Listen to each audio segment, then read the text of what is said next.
Hey, everybody. Oh, I should be charging this. Darn it. Well, it's all right. Um,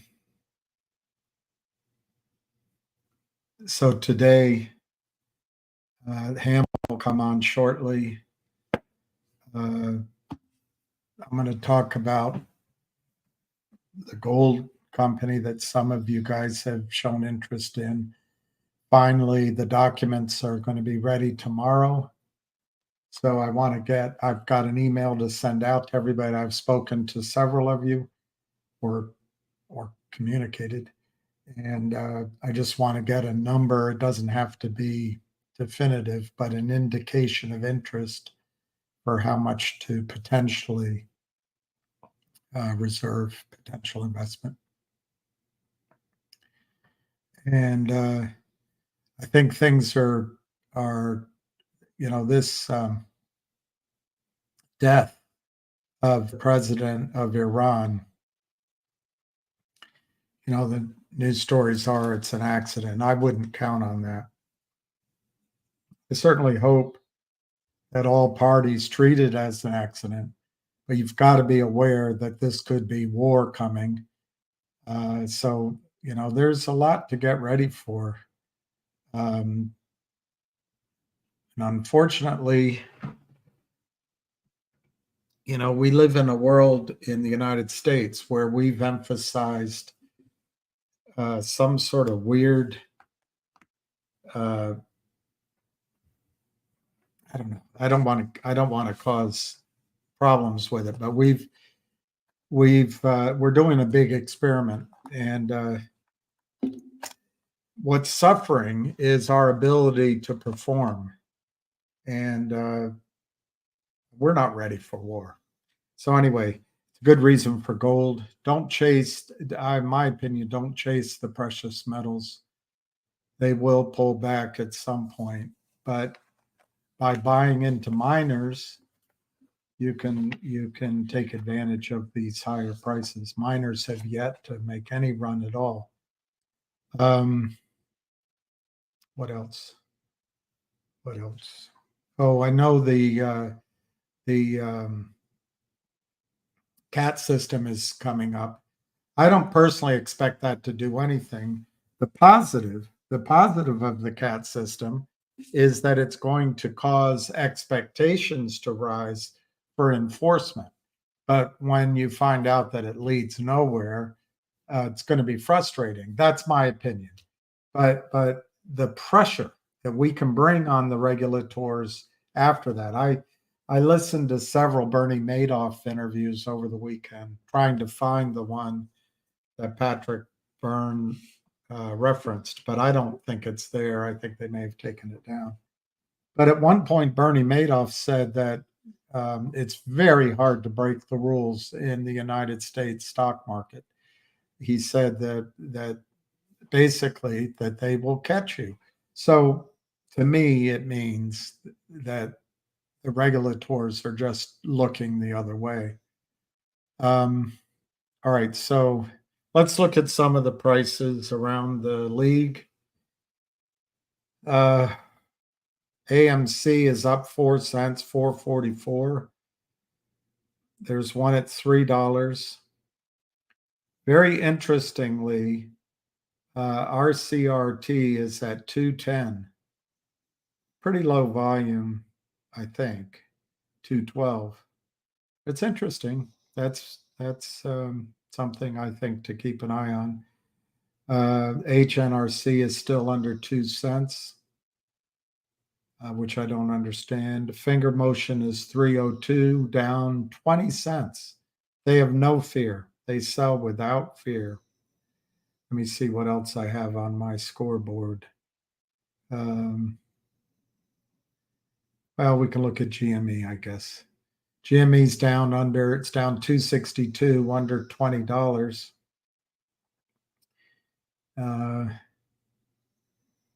MULN is up 11 cents, 497.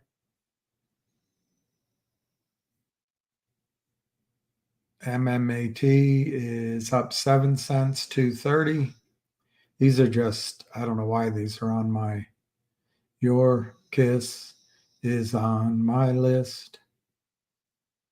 Yeah, I don't know. I don't know why these are on my list. CLNV is 0.025. I guess these are left over from Friday. You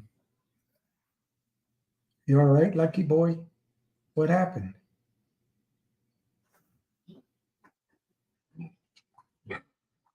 You know, gentlemen don't make those sounds in polite company. Do you know that? Do you know that? Are you all right? Poor guy. Anyway, those are some of the prices.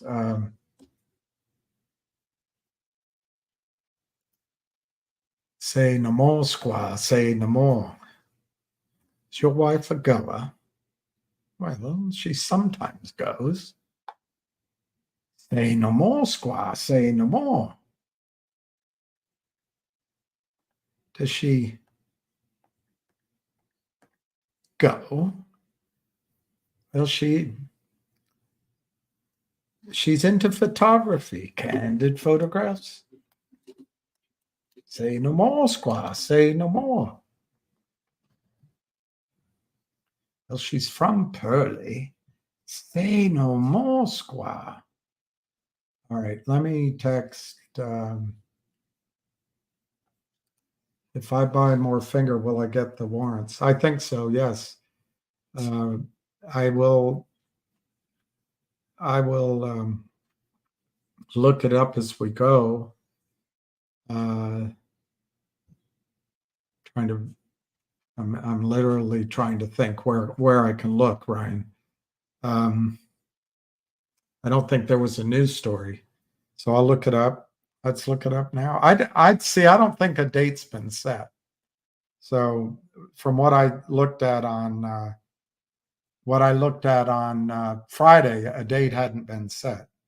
So yes, I think you can still buy it and receive the warrants.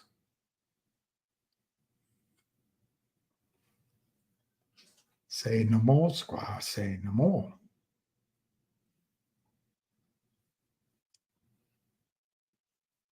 Does your wife like candid photography?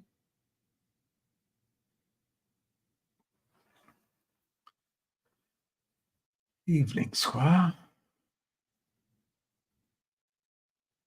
Howdy. Howdy. Oh, that dog needs an ear rub. Hey, Amby. Hey, Zizu.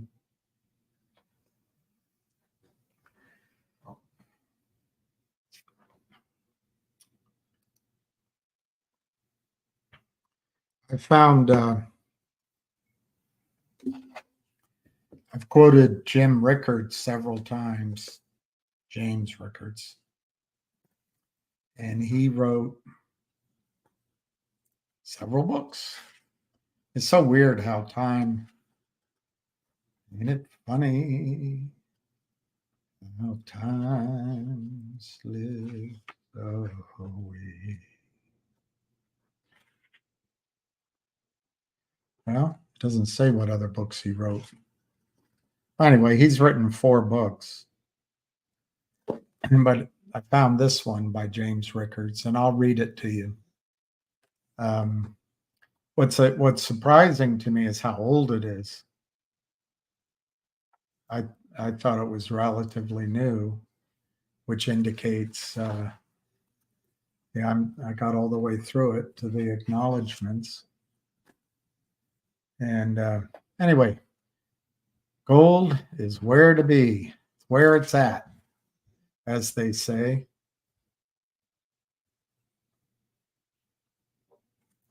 So I look forward to reading that to you. All right, let's get the hamster on here if he wants to be. Let's get him on here if he wants to be.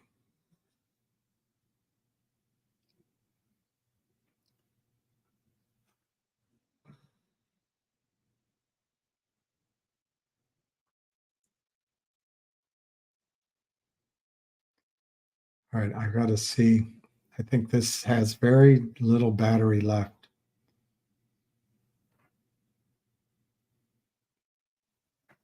Battery 20%. 20%? Connected to Bill's iPhone. 20%. All right, so the Grand Rising. The one. Hey, Dan, how are you? There's another puppy dog that needs a big hug, if you'll let him. Another puppy dog that needs to be picked up and schmooched. Another puppy dog. I don't know what that is. I guess it needs a little tickle. Hey, Jennifer. Had my fill of the corner boy down the street making all that noise. Something about 10th Avenue, but I'm known to you.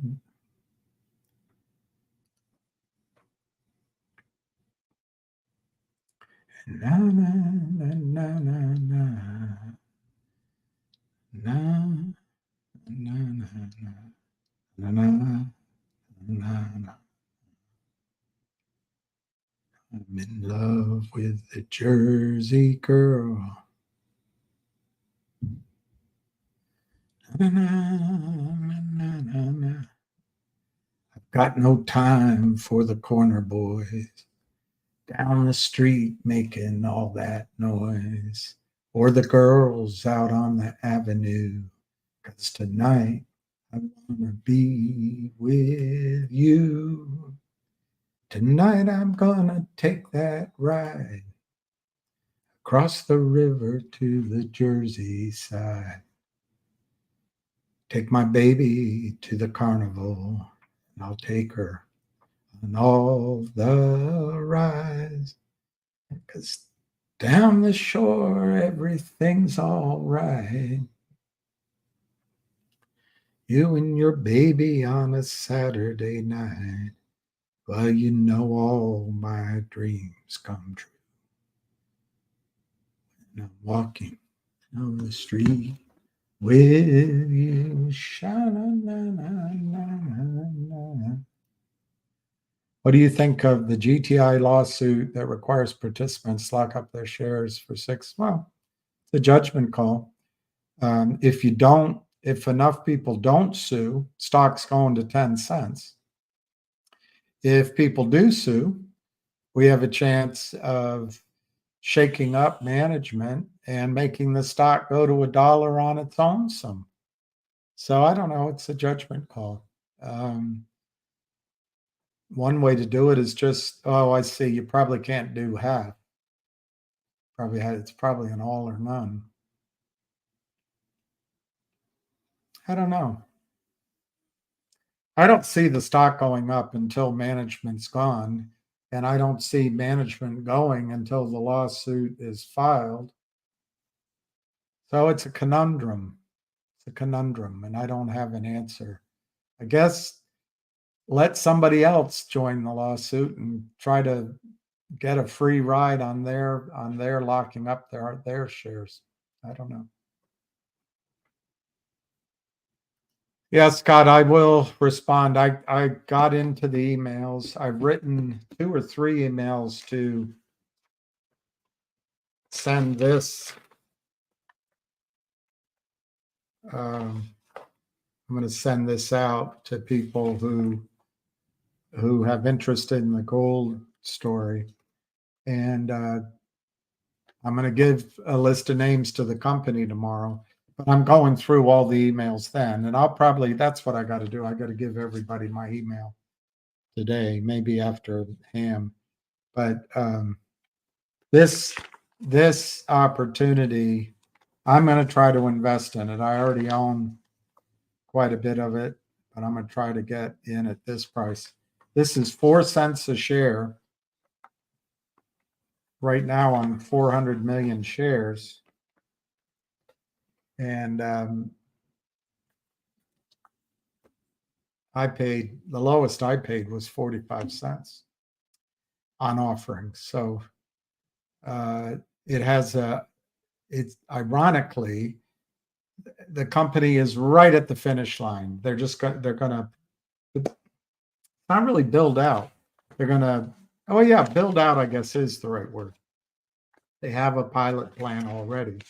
They're just gonna make it, it got damaged by the earthquake. They're gonna build it with the machinery they need, and then they're gonna produce gold. And that they expect to get that done by the end of the year, assuming they raise the money. There's a small raise right now just to pay overhead, pay miscellanea. All right, Ham is calling. Call from Andy.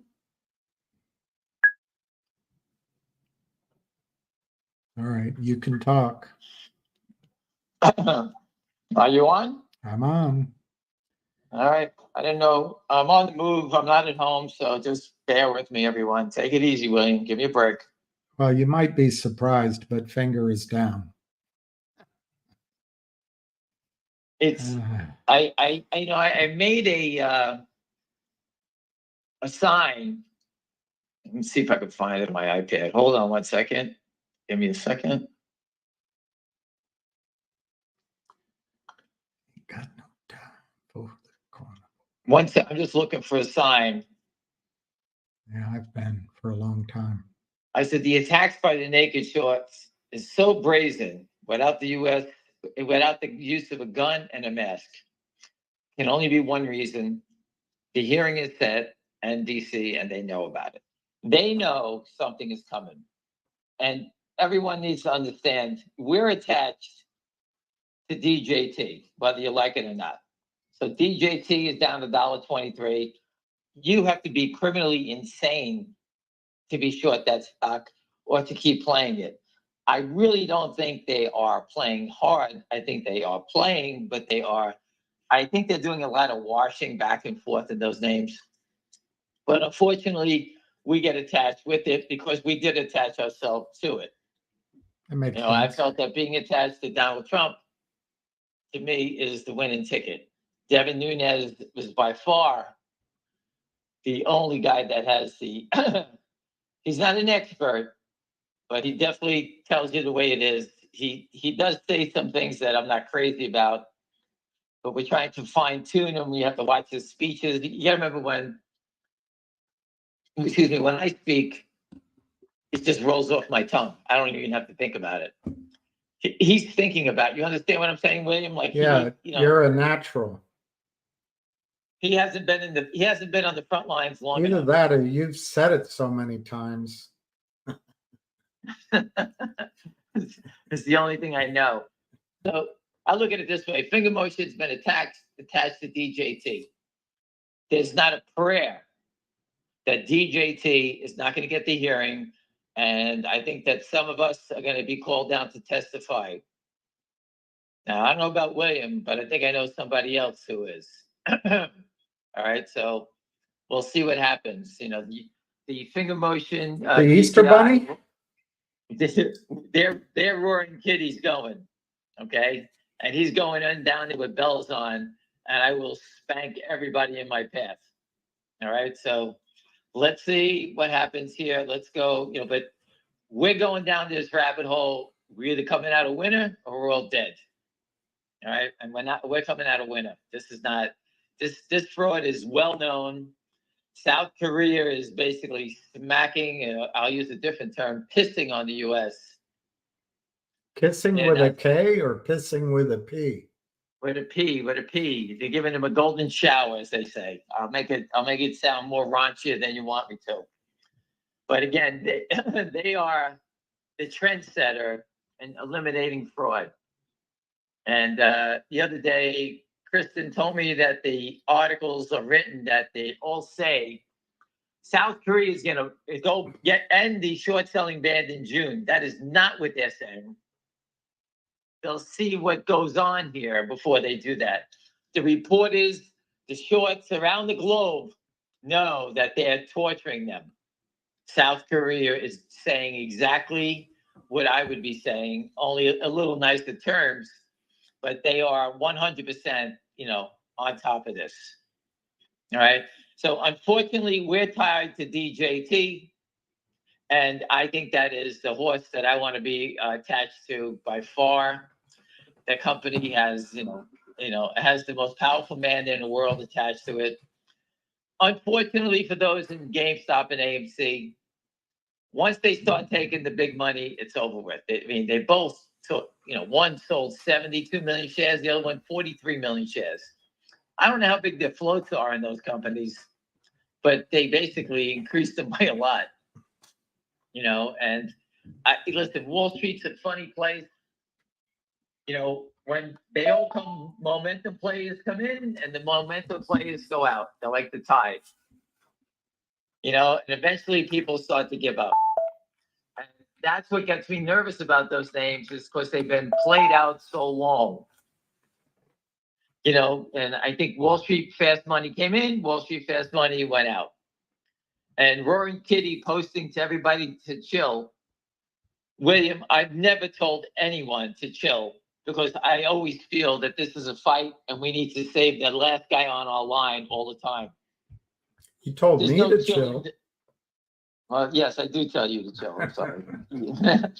But I do treat every day as a battle, and I do not like for them to win. Believe me, I do not like the attack. Your point being that this guy didn't believe in the rally. He was warning people to get out. I don't know. I don't understand what he was saying, but you can't tell people to chill when they're in the middle of a battle and the general leaves the battlefield. That's not my game. Right. William has stood up there, and William is standing there, and it's like you're like Barnaby from the March of the Wooden Soldiers when they hit you with the toilet paper. when they shoot the cannon and hit you with the toilet paper, for those that are old enough to remember that movie. And we stand here no matter what. We don't back away. I don't put up there and say, hey, today the stock is down, $6. Everybody just chill. That's bullshit. I don't do that. And I don't want to throw that guy under the bus because I don't know anything about him. But as far as I'm concerned, on the naked short selling side, he knows zero. He's never been in a battle. He bought the stock. Wall Street squeezed it for him, and he became a hero. God bless him. Good luck. I could care less. That's not my thing. We don't want any medals. We want to see people win. We want to expose the criminals in our stocks. We have already done it in one. GTII, we exposed the Kramers. We didn't say it was 1,000 short sellers. We said it was one. We pointed the finger straight at them. Am I correct, William? We did. And then on And it top of didn't that, scare them. listen, we're not law enforcement. I can only do so much. We got so far that the CEO of DBMM, she gave up Alpine as their prime. And when GTI squeezed, Alpine got busted. They got busted so bad, they put it in a court document and they told her. We did our part. We did all we can. There's 500 million shares short. Where is it? I do not know. All right. I just don't know where they're hiding it. But that's the final chapter of that. Richard is working. If you're a shareholder of GTI, please reach out to Richard. Shareholders, we need shareholders in mass to sue and get rid of management so that we can put a real company in there and turn that around. Anything you can do if you want to help out, help yourself. Small, big, doesn't make a difference what size you are. Join the ranks and help out. That's all we can do. I can't tell everybody to do it. You make your own decision. If you want to stand there and throw and piss on everybody without doing anything, then good luck. We need people to step up and help Richard out. He's asking for people to step in and help out. All right, so that's that. Again, I'll go back to finger motion. Since I put up the CEO, William, and his speech at the NASDAQ. I'm not sure if it was 2 weeks or 3 weeks ago. I can't remember. I think it was the 29th, believe it or not. So you're talking almost 3 weeks ago, right? Yeah. 3 weeks ago, the CEO gave a speech at the NASDAQ when he rang the bell, and how wonderful. I retweeted it up there. I found it. I put it back up there. Everything was going great. And the stock has been nothing but under attack since that day, since the CEO rang the bell. And there's no one selling it. Listen, if you're selling it, please reach out and tell us. I don't know anybody doing it. I know it's people buying it. I hear it every day. I bought 3, I bought 5, I bought 2, I bought 1,800, I bought 10,000. Who's selling it? It's every day. The manipulation is disgusting. It can only be they're doing everything in their power before it goes the other way. They try to bring it down so that when it pops up, everyone sits there, oh, the stock is up $3. Wait a second. If the stock is 3, up 3 is 6, that's nothing. Do you understand? That's the mentality. If it started at 5, up 3, it's 8. It's very different. You're starting to really, gather. So they want it to be, I guess 3 to 6 or 3 to 5, whatever it may be. So someone can report, oh, the stock's up 80% today. That's all nonsense. All right. That's the only thing I can see going on here. Because I told you, I know people buying it. I don't know one person selling it. 0. I just don't get any calls about it. I just don't hear anything about it. So again, I think the shit's going to hit the fan. The CAT system's coming into place. You can now see the people in DC that oppose it. Again, the CAT system exposes the criminals. Investors are not concerned that you bought 3,000 shares of stock. I could give a rat's ass if the FBI, Secret Service, SEC, or anybody else cares that I bought a share of stock. I could care less. I don't think anybody else cares. The people that care are the criminals that will be exposed. That's the difference. DJT asked for the blue sheet investigation. DJT asked for a hearing. I'm telling you, you have to be crazy to be short that stock. But it's okay. The more they play around, the more it's going to help us. That's how I look at it. You have any questions, William? Anybody have any questions before I move on? Well, one guy this question might open up your theory on the short squeezes. Mike Lebidinsky says, stop with the Donald J. Trump already. He lost over 50 million last year. Well, companies lose money all the time when they're startups. It deserves to be shorted. It's competing with X and Facebook. Let's go back in time to Amazon. Yeah. Amazon was losing money on everything they sold. Everything. I couldn't believe it. And I was just like him. How's this company, any other company that loses money all the time would be worthless. But Wall Street allowed those guys to sell things and lose money just so they can get everyone to join their site and go on it. How'd that work out? Well, and the other thing is shorting it is one thing when it's real shares. When it's fake shares, that's not right. Just because you decide that you can sell counterfeit shares out of thin air because you've decided the company isn't worth it. Yeah. I mean, come on. All right. Well, listen, tell them to go out there and short it. He says Amazon had no competitor. Mike, it's not. You just talked about losing money. You twisted the story. Listen, you can twist the story till the cows come home. You don't like Donald J. Trump. Go short the stock. Knock yourself out. Go buy puts and get back to us and tell us how it works out. That's all.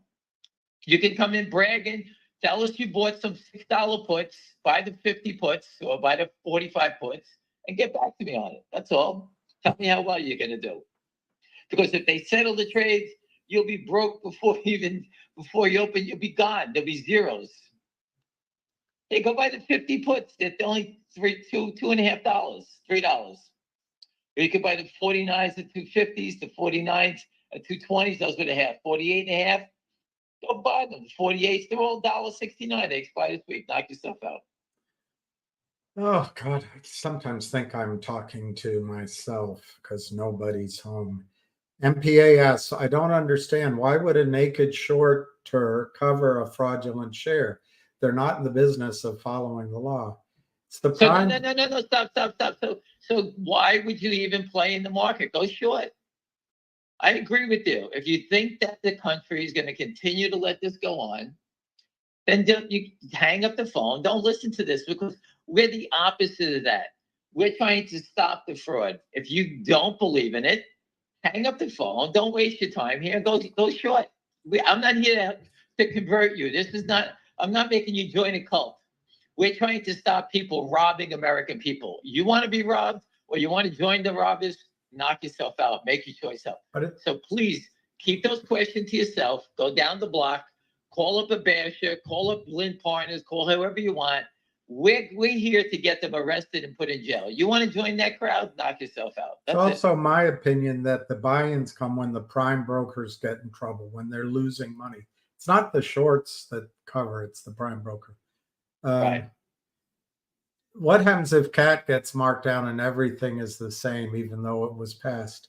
Well, I started out by saying I think it's raising expectations for enforcement. And when people get disappointed, I personally think we should load up buses and all show up at our various congressmen and senators for 2 or 3 days, let's say in September, and just flood the halls with people, visit our representatives and demand that there's enforcement of settlement. That is past us. We've done it all. That they don't listen. This is at the highest level now. You have the former president of the United States, the head of the Intel Committee, going after naked short sellers. I'm doing this 24 years. The only person we ever had who fought for us was Patrick Byrne. Patrick Byrne said on the call for the second time that when Donald Trump gets back in, they will clean up the naked short selling. Patrick Byrne is a man of his word. So we're looking at here to November. Again, if you are for the criminals, please hang up the phone, go buy puts, go short, go get an offshore account and knock yourself out. But I believe it's going the other way and these guys are going down. That's it. Here's my favorite question. Will Djokovic win the French Open? Yes. But he's got a steep hill to climb. And I just wanted to give you people, I heard a little blur that ZJYL is getting ready to go. I don't know what, I don't see it. It's down 2 cents, but I hear it's getting close, ready to go. GDC had great news the other day, everyone. It's going to be delisted from the NASDAQ and the stock went up. That's the good news. The CEO of FingerMotion just rang the bell at the NASDAQ and the stock has been under attack every day. So I look at the two things. It just tells you there's no rhyme or reason to what goes on in this game. Okay, everybody. Mike Libitsky doesn't think you should be long DJT. You can read his comments. I'm not going to comment on them anymore. Okay, I don't listen. I don't like Goldman Sachs, but it goes up every day. I don't like JP Morgan. It goes up every day. I'm not going to drown you with these type of things. Oh, JP Morgan's down 5 today. See, Mike, I was right. There you go. Congratulations. Thank good for me. I picked a good one. But you got it. You don't like DJT. Go buy puts. Yeah. I don't give a shit what you do with them. Brag, write on a wall, do whatever you want. I don't give a shit. I'm here about stock settlement, Mike Lebinsky, whatever your name is. Stock settlement. If you do not want to hear about that, hang up the phone, move along. I do not give a shit what you like or don't like. We're talking about stock settlement. DJT, I don't even know what the fuck they do. So don't address me. I don't give a shit. I'm here about stock settlement. I see the data, and the data is there's criminals here that have sold too many shares. Countries are now talking about what we've been reporting. You want to sit here and talk some shit? I don't care. I really don't care. All right? Settle the trades, then get back to me, and let's see what happens. Yeah, William, stop talking to idiots like that. I banned them. Tell them to go buy his puts. Yeah. I mean, that's it. I'm not talking about him. Go knock yourself out. I don't care. I mean, DJT, I think will be 100 before it's 30, but we'll see. Listen, all I can say is I don't know. I have no idea where it's going, but you have to be criminally insane to be short that stock, because when they catch you and they drag you in front of a hearing and they say to you how many shares you're short and you need under oath, tell them they're going to sit there and dig. Oh, we use the market maker exemption. How many shares you short? Oh, 40 million. The whole thing's 40 million. You short the whole thing? What about you? 40 million. What about you? 50 million. They're all going to jail. And not only that, they're trying to destroy potentially the next president of the United States. I don't think he's going to take it lightly when he gets back in. You're lucky I'm not going to be, I'm voting. I'll be the president because I come to your door and get you thrown in jail in a minute. What are the realistic run-ups for Finger with news coming, if news But coming? you know what? Something I just showed you that. The shorts are trying to push it lower so the runs, it'll look greater, but they always go higher. I told you about Root went to 100. Okay. It was, down to $1. They reversed it back up to 25, back down to $6 or $7, I think, or maybe $3. And then it went back up to 100. So when they start, they start. When they go, you know what? I can't tell you how I always told you what to do. Make sales, get your money off the table, and this way you can sit and whatever happens, happens, and that's how you can stay longer in the game. I told you, GameStop, we sold it, the highest was 118. From 3 3/4 to 118, we dumped it all at 118. And then we watched it go to 500. Even if I held on to 200, it would have been better than selling it all, but I was too stupid to do that. This time I won't. Eric is suggesting that they want Finger under 3, so it's no longer marginable. I don't think that's a big deal in this stock, but it's an interesting point. It might. Yeah, no, they do all this type of stuff. And again, sideways 3 doesn't make a difference. Let the company, let everything play out. If the stock was $30, $40, I told you before, it'd be very dangerous because you can see what they can do. But where are they pushing it? William always describes this like pushing a balloon on the water. It doesn't stay there much longer. You can't hold it down forever. So if the CAT system goes into effect, can it account for shares that have been hidden offshore? That's a good question. I'm not sure. But all we need to do to answer that question is let's stop the selling and then the cake is going to rise. If they can't hold it down, doesn't make a difference where it is. Right now, we have these guys continuing selling. That's the problem. They just keep coming, but it's going to end. And when it ends, that's when it's over. Do you think we'll see action in the shorted stocks before the CAT system goes into effect? Mm-hmm. Do you think smart short sellers are smart smellers? No, I don't know how that joke goes. I put it up. I just put it up. I believe the shorts are in a panic. They're pushing them down before the move up. Because they want people to bail out as the stock rallies back up. They don't like to have momentum to keep it going. If the stock was running to 5 or 6 and everybody was in the black, they know no one's going to sell. So they try to get you to say, oh, let me get out even. I was notorious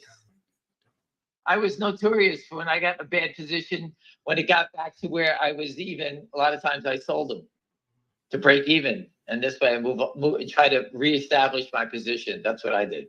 And I did that a lot. So that does work. It's worked on me before. So CryptoLink says, I'm holding GME. Am I stupid?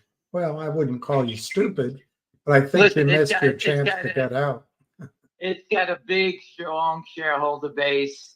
If you held on and you bought it and it ran to this last run and you didn't sell it, shame on you. That's number one. Can it go to the moon again? I think that the CEO is a smart-ass guy who loves short squeezes. I think he promised to all his friends that supported him when he came on. I even loved it. I posted it on Twitter when the stock was like 20. I said, this guy's going to squeeze the stock. That's what he does. The stock drifted down. You got your squeeze. he eventually has to run a company. And I think that's the phase you're seeing now, where he's raised the money, he squeezed it, okay, and now he has to run a company. So one thing you can do slowly is sell calls against your position, make some money back that way, because the premiums, there's still premium in the calls, not as much, but I don't know what you do. I think it was your chance to get out, as Ham told everyone. So, I mean, you just listen. Wall Street is non-forgiving. You got a chance. The stock ran from 3 3/4 to 5.50. It came always back down. The stock was $10. It just squeezed to 70 or 80. I can't remember the number. Pre-market was all over the place. Everyone was loving it. I always told you I like to accumulate. I never chase. So you're talking to a guy who doesn't chase stock. I like to buy them when people don't like them.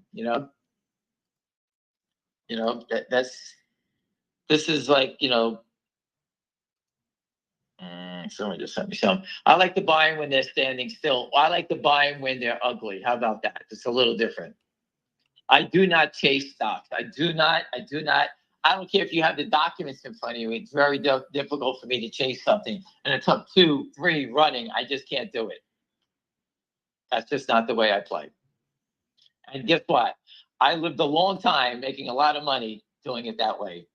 Whenever I took a mistake and I took a flyer on something that was in motion, once that motion stops and then it's up 10, 12, 13, all of a sudden, boom, and, I got wiped. You had your chance in GameStop. You had it 3 times. It looked great. Dave Portnoy was out there screaming, the market's a casino, and that's exactly why I never chased anything. I like to take it. I like to get them when they're flat, going sideways, down a little bit. It doesn't bother me. That's when I play. So Jana points out on every ticker, I guess, I don't know who signed it, but 74 people, I don't know if it's people, companies, congressmen signed a letter for transparency and trade data regarding the CAT. I don't know. It's a short comment, so I don't know more than that. But I agree. Everybody should ask for transparency. Once CAT system exposes the counterfeit shares, are they actually going to do anything about it? No, I don't think so. But it's a start. Listen, William, this is the key. The CAT system is going to catch them while they're playing. So they're going to shut down. They can't keep doing it anymore. And everyone's going to sit there and say, well, what about the shares that are in the system? If they can't hold it, they can't sell more to hold it down, the stocks will start to rise. When they start to rise, that's when they get busted. And that's the fear that these guys have, because once the stocks start to lift, they're in trouble. Right. And I think that's how it ends and that's how it plays out. Right. You can't keep selling counterfeit shares because they'll get busted. That's the problem. Yep. Let's see. Oh, she said 74 congressmen signed an MMTLP letter again. Oh, now they're against CAT.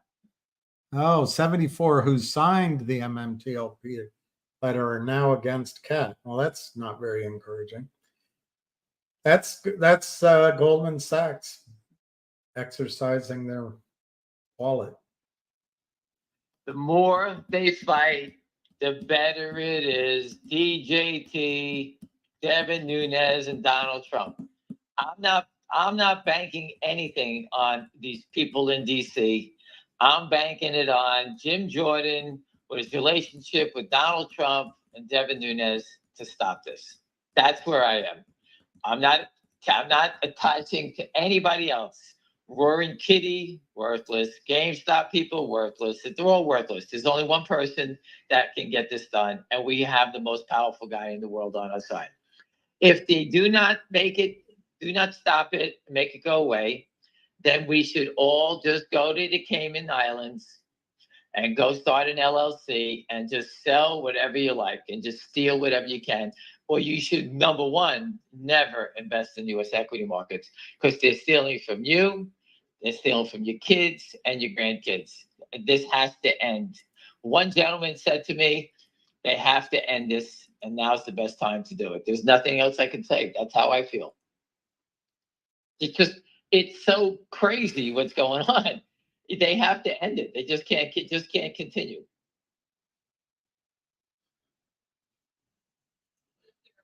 This question comes up again. What about the overseas shorting they drag from LLC to When they LLC? stop them from selling more, the stocks will just start to rise. Finger Motion has naked shorts on top of it every day since the CEO went and rang the bell. That's good news. The CEO rang the bell and the stock has been nothing but for sale. When that stock is not for sale anymore, as long as they're not selling anymore, the stock will start to drift up. And that's what their fear is. Their fear is not anything else. Their fear is they can't hold them down anymore. That's the fear.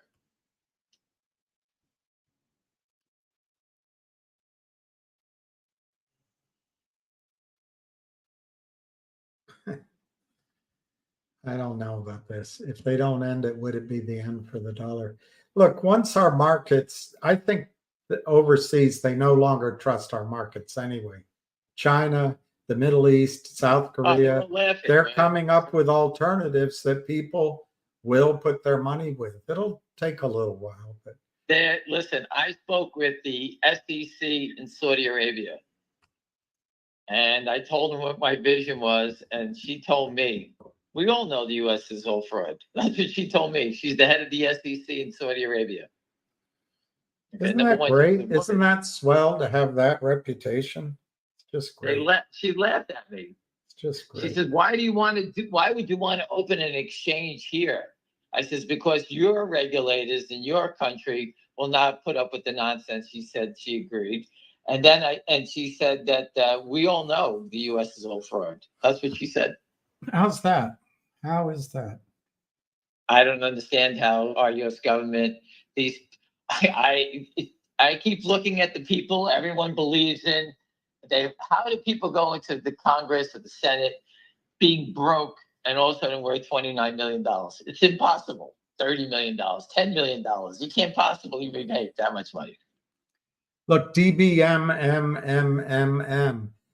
CAT does not cover shorts or locates from Dusseldorf or Stuttgart or Kathmandu. It just doesn't. But the trades are in the United States. I personally think you're crazy to think that the CAT system they're going to let this catch them out. It's a step in the right direction where it's just a straw added to another straw, added to another straw. We'll get there. But don't expect miracles. Patrick Burns said it on the call. It's a river of money. The whole frickin' country is corrupted by it. Lawyers, congressmen, presidents, everybody's corrupted by this river of money. And anyway, that's my opinion. It's a step in the right direction, though. If Trump is found innocent, do you think DJT will skyrocket? I'm not paying attention to anything. I have no idea. Trial. I could care less. Listen, what's going on in New York City is go to New York City. If you don't live here, come here and go walk around at night and tell me what New York City should be worrying about. People getting murdered, people shooting guns. Go out to the streets. Get back to me on that. Rats as big as Volkswagens? Well, that's a different story. It was always big rats. But I'm just saying that this city no one wants to go there anymore. We stay in our local neighborhoods versus going to the fancy restaurants. All the money people that I knew on Wall Street all moved down to Miami. They all ran away. Because if you're making money, why would you work to make money if you're just going to go outside your $10 million, $50 million, $100 million apartment? Once you get out in the street, It's the Wild West. Who wants to be part of that? Nobody. And that's what you're seeing going on. That's what New York should be worried about, not with this bullshit stuff that they're doing. That's my opinion. And I don't give a shit what you think. Donald Trump is going to be the president and he's going to stop stock settlement. I don't give a fuck about anything else. I can't do anything with my family, and everyone on this phone can't do anything if the financial system is corrupt. Everything else is corrupt. At least let us make money. If they're not going to let us make money, short a stock, go on the message boards and say whatever the fuck you want to say. Piss on the CEO. Tell me fucks little kids. I don't care what you say. And just say the same shit. It's freedom of speech. No one cares. That's the financial system you want? I don't want that. It hurts companies. They lose jobs. It becomes a whole, it's called the debt spiral. Everything just collapses. And this has to be fixed. If it's not going to be fixed, the whole system is going to collapse. Take your money out and run away. And don't fall for the markets rallying. The market's rallying because they are covering shares in many stocks. That's why the market's rallying, not fundamental reasons. But again, you make your own decisions on that. I would tell you never to invest in anything in the equity markets. Just go buy puts and spread a rumor. That's it. There's nothing else. I'm telling you to do it. They can't stop you. Say whatever you want. There's all these guys short and distort. Andrew Left lives in Beverly Hills. Beverly Hills. Andrew Left. My dog took a shit that's smarter than that guy. And he's in Beverly Hills. Telling everybody, oh, this company's no good, blah, blah, blah. He was a front for shorts. That's all he is.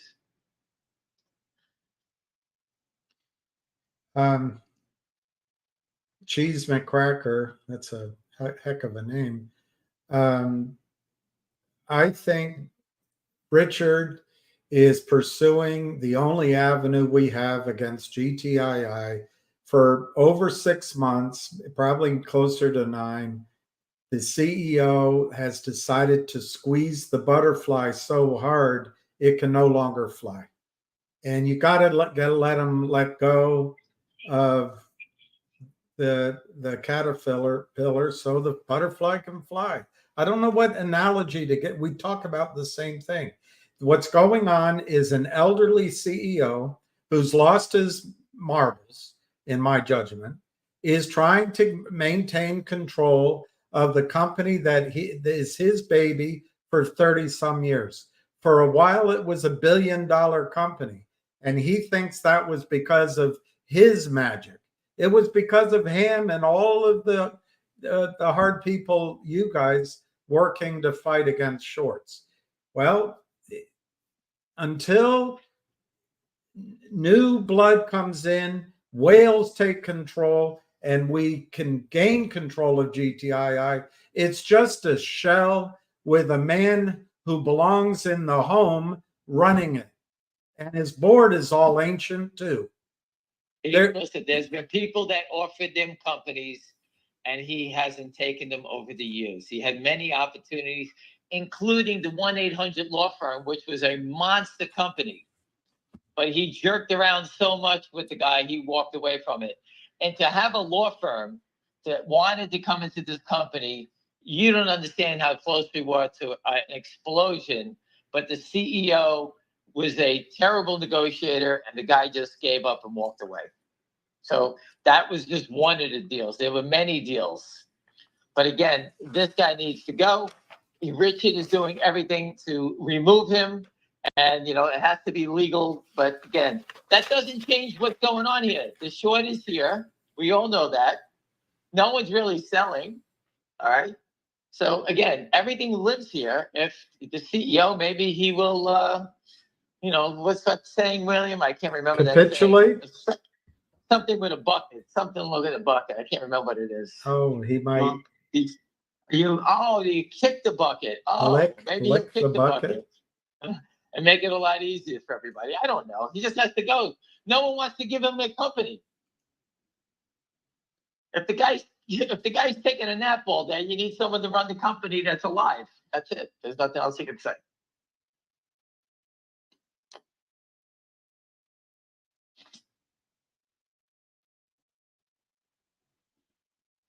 So no more questions on the screen. I'm All looking right, at Finger. It's under $3. No, it's $3. Listen, it's just been a slow march ever since the CEO rang the bell. The CEO ringing the bell had to be something where these guys were deathly afraid. Optimuse just texted me. He says the finger shorts are very nervous. I agree. Their actions that they're showing me tells me they're afraid. And we can sit there and say, well, the stock's going down. No shit. We can all see it. Let me naked short and I'll murder a company a week. That's how easy it is. A week I can knock companies out. That's how easy You're it as is. smart. You're as smart Even the as dumbest Jeff person Easton. whoever the dumbest person is on this call, novice, rookie, they can do the same thing. Anybody can do it. Just keep flooding the market. The U.S. currency is deathly afraid of people making counterfeit bills because it destroys the currency. And here it is. It's the same thing. There's nothing different. It's counterfeit shares. How do they still allow it to go on? These guys have become billionaires from doing nothing. Ken Griffin is doing nothing but selling counterfeit shares. He has partners in his business. The big brokerage firms all give him the order flow because the fraud is removed out of Goldman. If Goldman gets busted, they're not naked shorting Goldman. They're letting Ken Griffin do it. So all the liability is thrown on Ken Griffin or Virtue or GTS, whoever it may be. Hey, good boy. They all move it out. That's what they're doing. They all get a piece of the pie as a partner. So they get paid for their order flow. Then all these guys invest in Ken Griffin. They get a piece of that income of the naked short money. And it's all done away from the brokerage firms. That's how they do it. Well,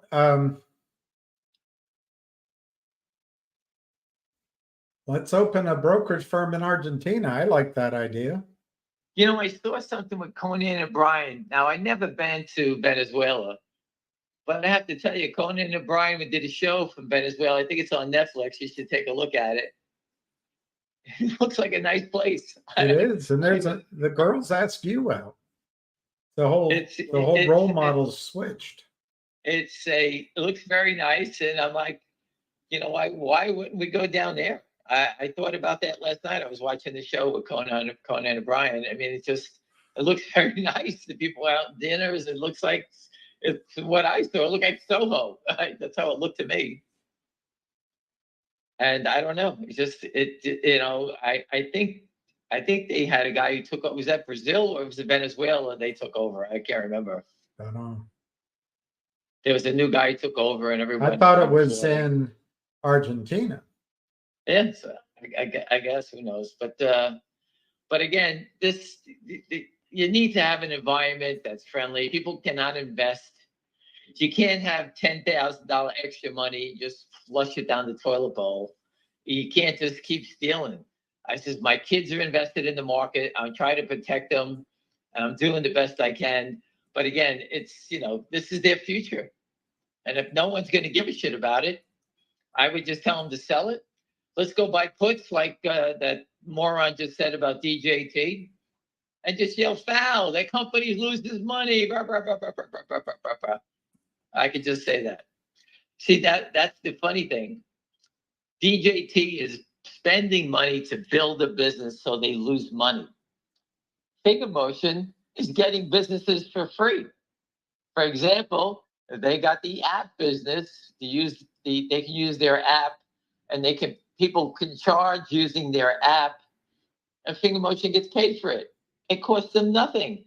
So his theory about spending money to build things, we agree on, but Finger Motion is not spending anything. It's very different.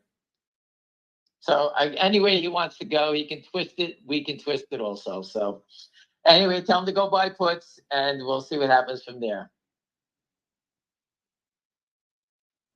That's about it. We're good. You sure it wasn't El Salvador? Maybe. I'm not sure. Ken is a criminal. Let's open a broker. Yeah, that's it. I think it's Somebody a good time to jump- end it. We got a good hour out of you, and I'd say Junk Savvy just commented on Christian Shaughnessy. South Korea calls on other countries to investigate counterfeit shares and other illegal market manipulation in their capital markets. That's South Korea. The U.S. and FNGR, move along, folks. There's nothing to see here. Vietnam, you go to death. South Korea, fines and jail. And the U.S., 0 since 1988. So some of you people on the phone that could be 30, 40 years old, your parents were robbed. Now you're being robbed, and you're going to have children robbed. So you can sit here and piss on me all day, but they're going to rob you and your family. And if we don't fight back, you will be robbed. All right? Don't come crying later on and say these two assholes we were on Twitter every day with or on YouTube calls, we're trying to help to fight this. When your family gets robbed, you know what? You deserve it for not fighting back. You need to fight back. I also don't agree that when a company's losing money, it deserves to be shorted. It in a given, I mean, if there's real shorts and real longs, okay, maybe there's a battle of wills there, but companies go through cycles where they lose money as they build up their market presence. It's just crap. Aman says, so basically we squeeze it Friday at 2 p.m. Got it. I don't know that you said that, Ham, but whatever. No, I said that that's the best time to go if it is, because it's late in the day and the shorts can't adjust. I think I said, William, I maybe somebody can quote me on this. Maybe I could say it. Naked short squeezes is like candid camera. When you least expect it, that's when it happens. So if you're not old enough, Candid Camera was a TV show, and they used to surprise people with a camera and try to trick you, whatever it may be. And they used to say, "Smile, you're on Candid Camera," like you least expect it.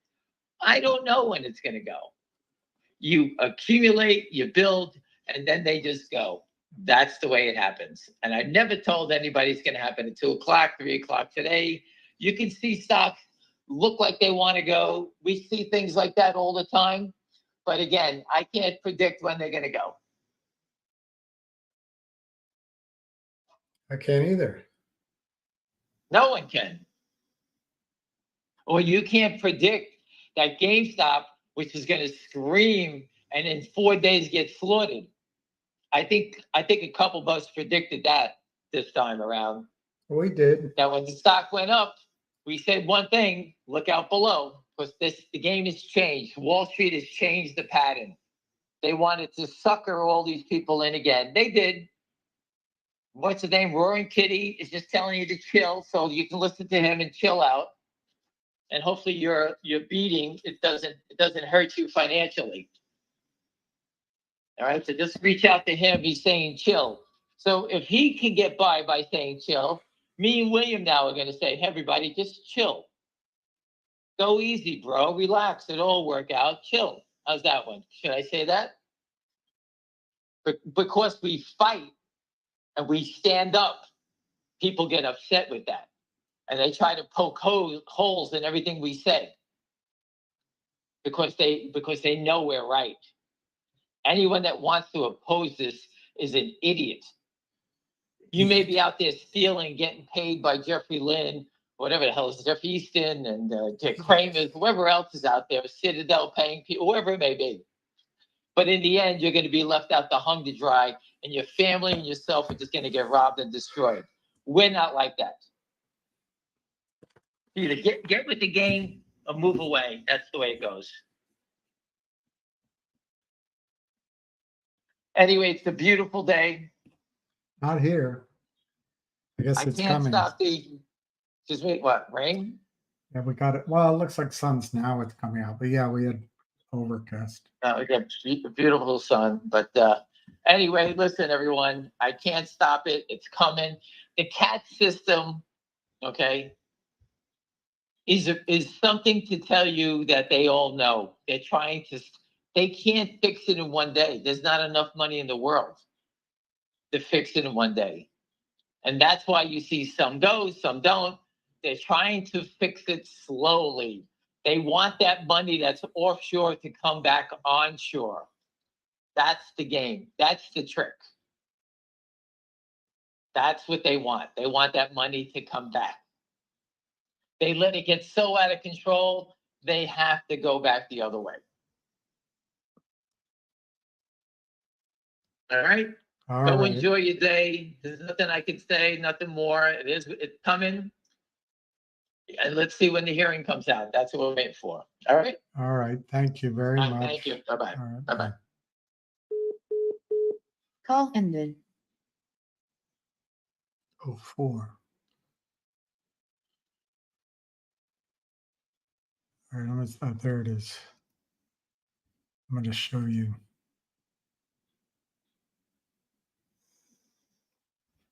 I'm going to show you. Let's see what your comments say.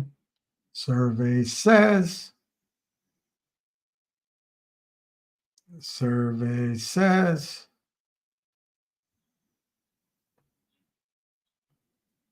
Survey says.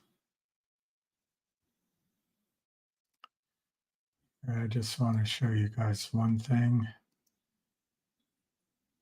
This is a chart that somebody put up on Twitter. It looks very, it looks very exact. I like that blue descending line.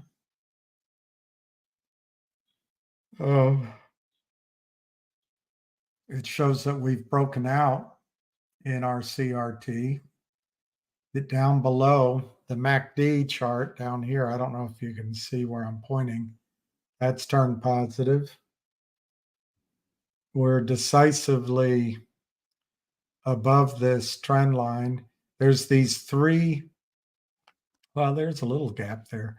But anyway, there's three sort of towers that peak at 225. I would say when we break through that, if we do, I like the 275 number, but I think it'll go higher, maybe 3. And then it breaks that. I don't know. I don't really see a whole lot of resistance. So that's our CRT. I did my own chart. I had it different. I had it drawn out differently than he did. I went out further, but see that orange down there? I think that's the trend that it's trying to break out of. And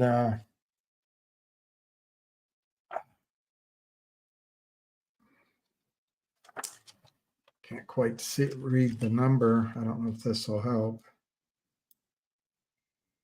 Yeah, the top of my little trend line might be 250, but then I don't see anything stopping it from going up to maybe this number, 750, then 10. And here is 20, then 30, then 50. And then this weird weakness here. I mean, gosh, that's a high number. It's like 150. Anyway, we'll see. It's just a chart at this point. I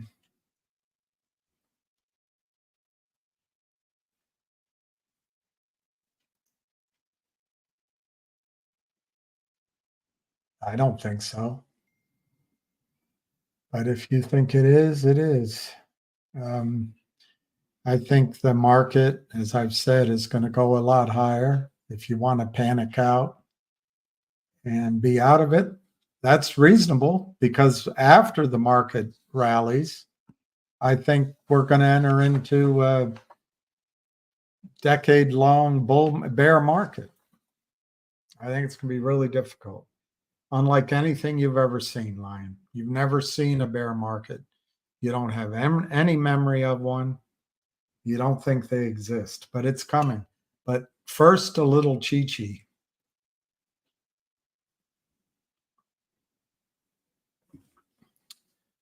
How lever.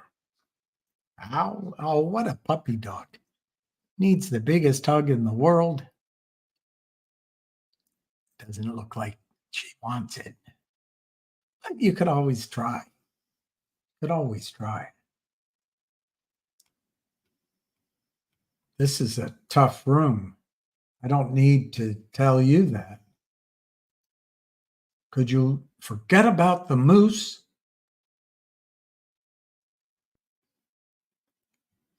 When I was 12, I killed my first man.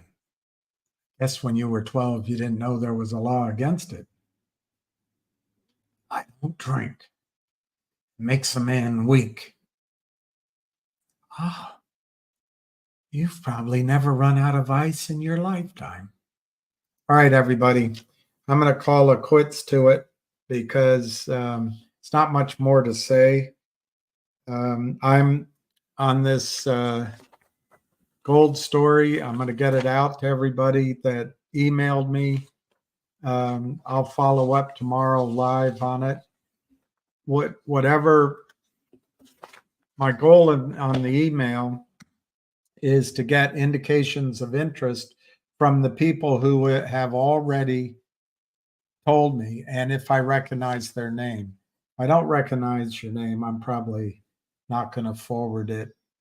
Now, what's going to be given is a convertible note in our favor. This is a private placement. This isn't to Jeff Easton. So we can buy and I intend to invest in this round. We can buy the note. It converts at 4 cents a share, which is bloody cheap.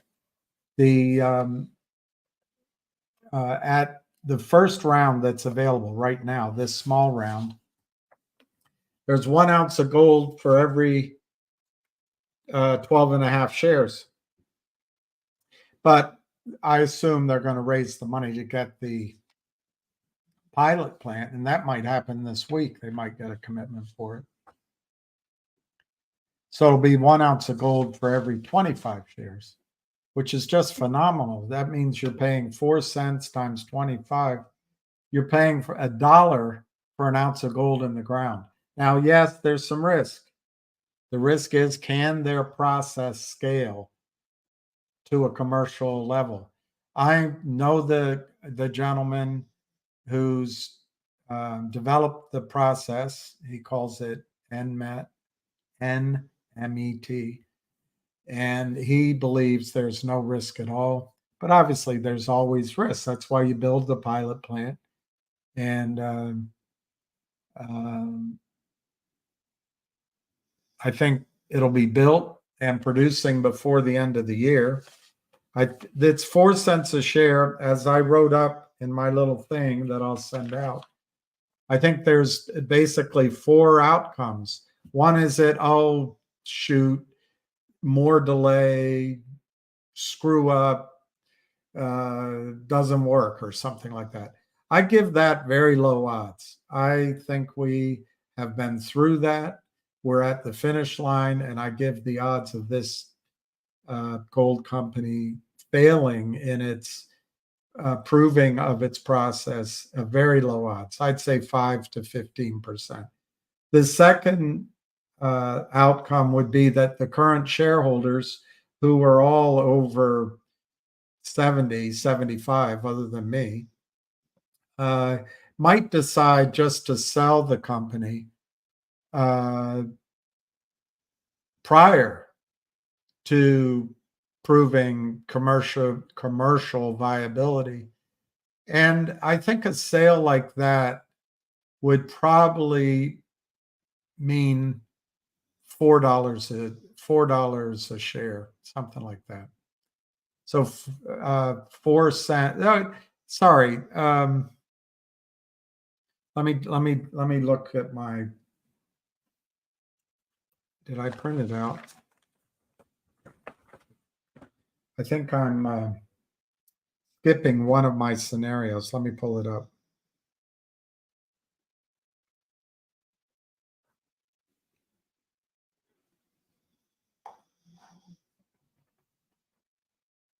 Yeah, that's right. 40 cents. That would be 40 cents a share.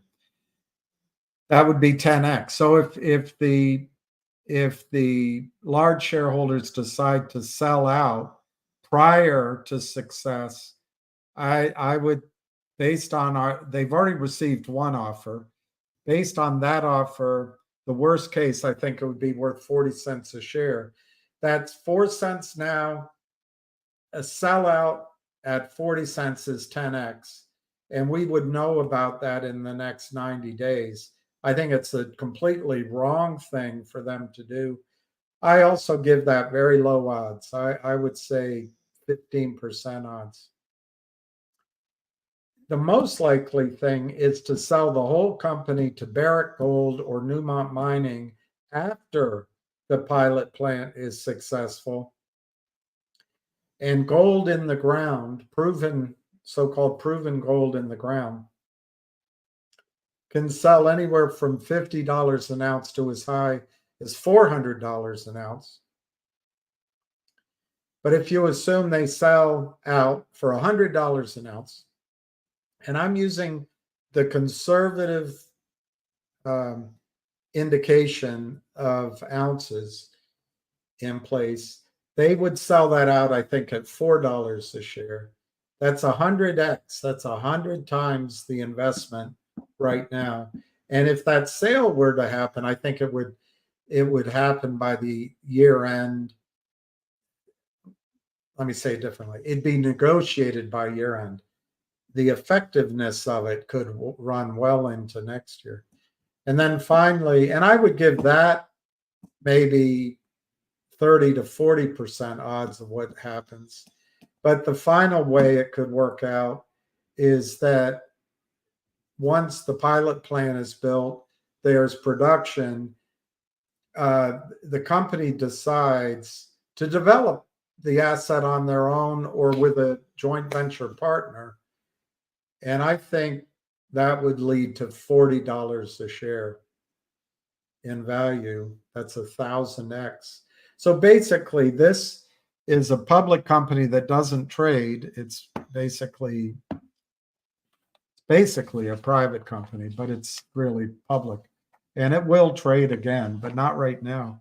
So there's no shorting going on now. There's no destruction now, but it gives the potential of short squeeze rates of return, which is why I'm exposing you to it. I'm not pressuring anybody. Nobody has to do it. There's only about somewhere between 150,000 and maybe they'll let me raise as much as, let me do in my head.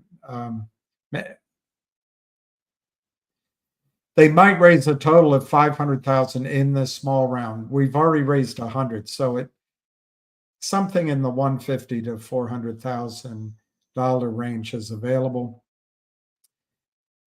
I'm in it. I've already invested $250,000 in this company. I paid the lowest I paid was 45 cents a share, but I do believe in it. Gold, I believe in the process.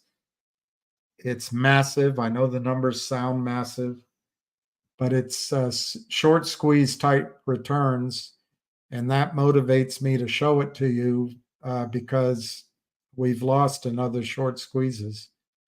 But it's not meant to be. It's not meant for any. It's a speculative investment, and I'm willing to vouch for those who want to be in it because I'm close to the company.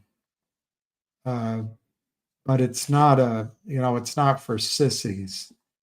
This has been a 17-year project, and it's always possible there could be other delays. I don't think so. I really think this is just a unique opportunity to get in at next to nothing just before the risk is taken out of the story.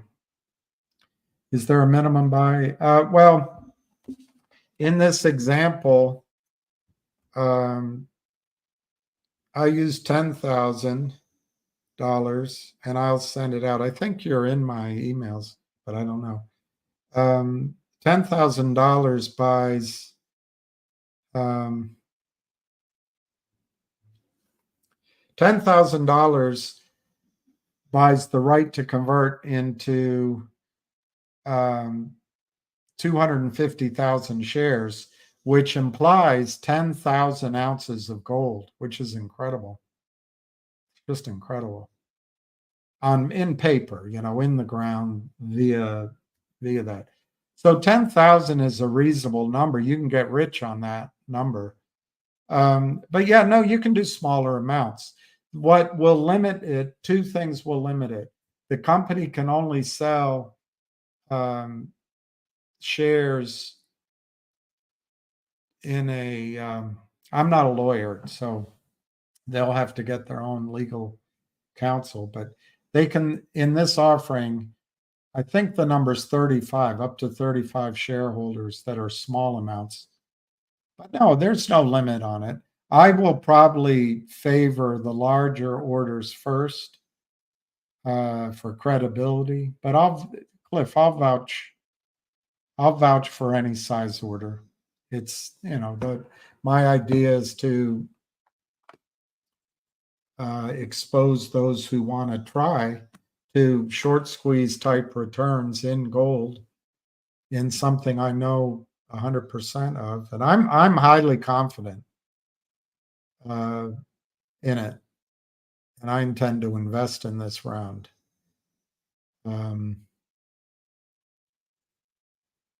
Doesn't mean it's not without risk, though. Doesn't mean it's not without risk.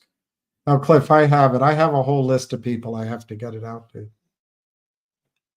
I haven't said the name out loud, Aaron. There's a gold company that I've mentioned several times who is raising $5 million to build out its existing pilot plant to prove commercial extraction of gold for what looks like to be over 30 million ounces of gold. It's in Nevada. It's so-called invisible gold, right sort of northwest, I guess, of the Carlin trend. The Carlin trend, also invisible gold, made Newmont mining a household name. And Newmont and Barrick are the two large producers of the Carlin trend, and they're the natural buyers for this company. This resource is slightly different. It is nano gold, just like the Carlin trend, but it's also refractory. In other words, it has a coating, to be simple. You can think of a golf ball, or you can think of an M&M. It has a hard coating.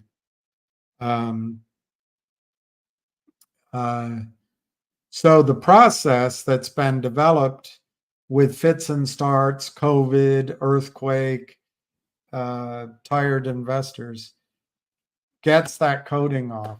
And I understand what he does, but I don't. It's a proprietary methodology to this PhD, so I'm not going to explain it out loud. But over the last 4 years, he's increased the recovery of gold from basically 0.038 to 0.20 ounces per ton. And it's increased from 6.6 million to 35 million roughly ounces in this sand that they have down to 200 feet. But they've also drilled down to 400 feet, and it's all the same sand down that low. And it might be deeper, and they can go, they've got two zones they can go in between. So the amount of gold could be double, triple the 35 million or more. So what the company needs to do is build out this plant. And once as he says, we weigh the gold, is once they produce tons of material and then reduce it to ounces of gold, all the risk is gone. And this opportunity to invest will be gone by then too. So that's why I like it. And that's why I'm showing it. There was something else I was gonna, yeah, you're paying about $1 an ounce of gold in the ground. Gold is trading at $2,400 an ounce. This costs $400 an ounce estimated to produce. So there's $2,000 an ounce profit on 35 million tons of ounces of gold. You can see how the numbers get ginormous. But this is what happened with Newmont in the 60s. It went from a penny stock company to being one of the blue chip gold mining companies in the world. So it can happen, and I believe it will happen here. But I gave out my email, Aaron, before to people, and the company was considering a buyout offer they received last month. Shareholders turned it down. So the way forward now is a small raise right now while we go out. And when I say we, I'm trying to bring in big investors while we go out and seek $5 million to build out the plant. So this round is like $250,000 to $500,000. And I think it'll fill out. I mean, if they raise 250, they may not raise more than that. They may stop it. So anyway.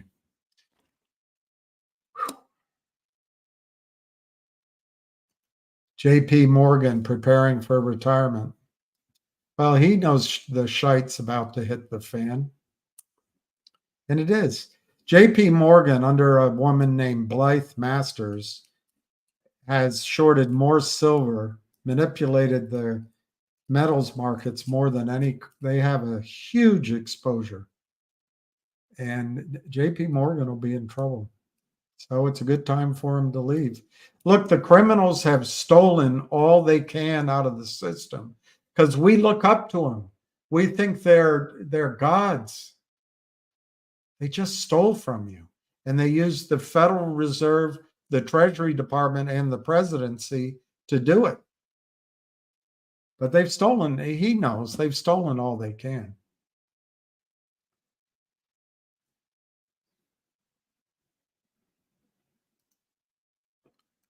Look, everyone on here thinks it's breaking news. Finger Motion is going to report its earnings, annual report, and quarterly numbers at the end of the month. This is not a scoop. Everyone, that's been out there forever. But hey, it's going to happen. It's not going to change a thing. It's not going to make the stock go up or down. And if it's good news, they'll short it. But it does show you the company's doing what it says it's going to do. The status of the documentary, I don't know. My understanding is they needed more film, more content. So maybe I'll have Kristen Shaughnessy on with me if she'll do it, and they can use that, and Ham and Anna, and we'll get some more content for them. There's no minimum. Oh, I already said that. It's just, I think they'll cut it off somewhere between 250 and 500,000. And I think they'd be more inclined to accept larger orders than small. And if you go in it, there's no crying in baseball. It's one of those kind of things. Gotta go now. Mm-hmm. Well, then fix it, man. If you don't want to participate, you don't. But here's the situation with GTII. Serenity now, serenity now, serenity now. Since around August of last year, I've said on the lives that there's palace intrigue going on. There's a battle for control between Wales and David Reichman. David Reichman decided that he had created a $1 billion company. David Reichman decided that he better be in charge of GTII. David Reichman decided that he should be involved in all facets of acquisitions and etc. David Reichman decided that he should negotiate all deals. Okay, fine. It's his company. The whales made offers to him. And I was asked to be CEO, and I said yes. And he didn't take them. He didn't take the offers. Months went by. Months. And here we are, we got the same questions over and over again. Oh, over again. The trade failed. The GTI trade round tripped. If you didn't sell, and I didn't, in retrospect, that was the squeeze. Now the job is to make it squeeze again. I'm not going to go through my rationale with you yet again that a little over a year ago, the stock was in the middle of a squeeze. I pissed off one woman here. Lou's dead. How can you say that? Well, three guys, Frank Benedetto, Lou Bravo, and the Greek CEO of COSM came to us and said, get out of GTII, go to COSM. Everybody did it. We stopped our own squeeze in GTII. And it's been downhill ever since. Well, the job now is to build up the pressure again. The short position hasn't disappeared. Ham thinks it's over 500 million shares. Our job is to get that going again. But you can't do it as long as David Reichman is in charge. He awarded himself hundreds of millions of shares. He gave to his son's charity 40 million shares. They sell 1% every month. It's not going to go anywhere. They all belong in a home. No company is going to incubate. Do I have to tell the story over and over again? So Richard Hoffman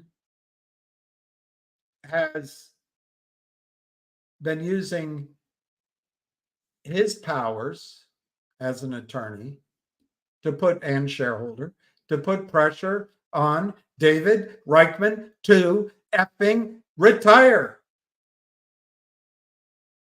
Hasn't worked yet. So what is it? One fix-it man? The stock, in my opinion, is like, if David Reichman stays in another 90 days, the stock will be under 10 cents. My opinion. We can debate that.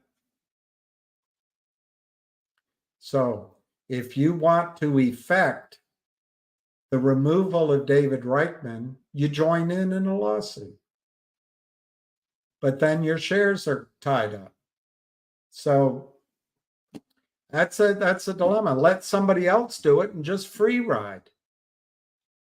But I will tell you, in my opinion, one fix-it man, that if I were king of the world and waved a magic wand and I'm suddenly CEO, and maybe they have somebody else in mind, that's not my point. Everything I would implement will build pressure on the shorts. But I think it'll take at least, I'm going to guess, at least 6 months to get the stock to a price where you would want to sell it. Well, why don't you talk about GTI anymore? Here I am talking about it for the umpteenth time. The story hasn't changed. David Reichman has destroyed his own stock value because he doesn't really get conceptually what he did 3 years ago by signing a note with the toxic lenders, the Kramers, is destroy his company. Now, to his credit, he bought it back. To his credit, he tried 12 or so different things to get it to squeeze. To his credit, it was squeezing. a little over a year ago. But it's so much money. These guys were down $1 billion. They threw the money around. They gave the CEO, whatever his frickin' Greek name is, $35 million.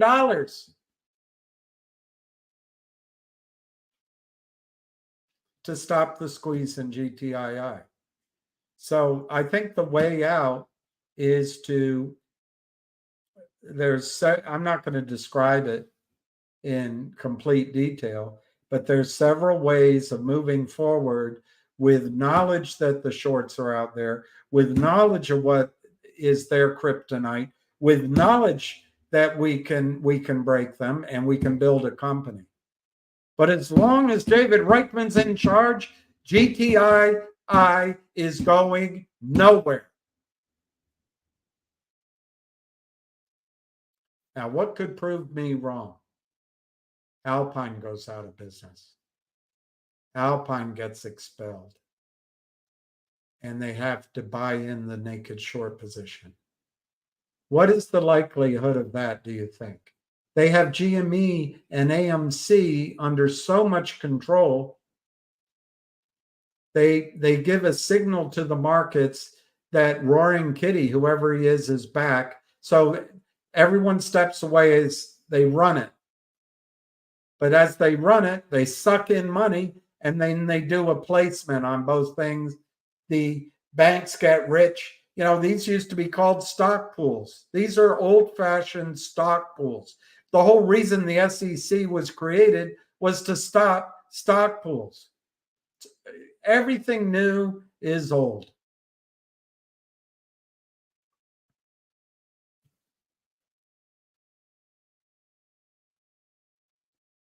What are the odds that the criminals don't have GTII under control right now? I think they do. So we have a job ahead of us. That trade ended. Partly our own fault, partly because the criminals lined up against us are so powerful and corrupt, and partly because an old man doesn't want to let go of his baby. You can't really blame him. So maybe what we have to do is go find a different shell. And we can do that. I'm trying to show you ways that you can make money. I'm not going to forget that people lost in this. But one fix-it man, that breaks it down. Do you want to trap the shorts? Do you want to get David Reichman out? Do you want to make something happen so it locks up shares for 6 months if you join the lawsuit? Well, I'm not a lawyer, but I'm going to assume if Reichman were to leave, the lawsuit would be withdrawn and the restriction on your shares would be eliminated. But if you do not want to have your shares locked up because you might want to sell them when they're 5 cents, don't lock them up. But if you want a chance at making your shares worth a lot more than they are now, we have to get rid of Reichman. There, I've been I think as clear as I can be again on GTII.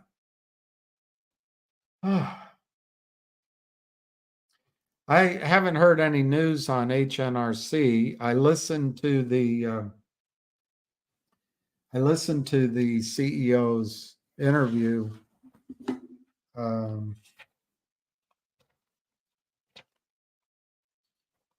listened to the CEO's interview over the weekend again, which I shared with you. It's about 3 weeks old. Last year, they completed the HNRC, completed their 100% purchase of Cunningham Energy, who has appraised reserves of $342 million. And then he talked about other transactions, which I can go through them, but I just, you know him if you have been following it. He's in gold and lithium and oil and gas and copper, and a SPAC that when they de-SPAC'd it, they took advantage of. But he's seeking other new opportunities. They're going to do the complete name change to Cunningham Energy. That all rests with FINRA. The delay is not HNRC. FINRA asked more questions as recently as 3 or 4 weeks ago. HNRC was responsive, and he expects the name change to be effective soon. He did talk about Worldwide Holdings, WDHI. They've already, as you know, they've already distributed that company as a special dividend. It's in your account. It's in my account. They filed a registration statement with the SEC. That's been pending.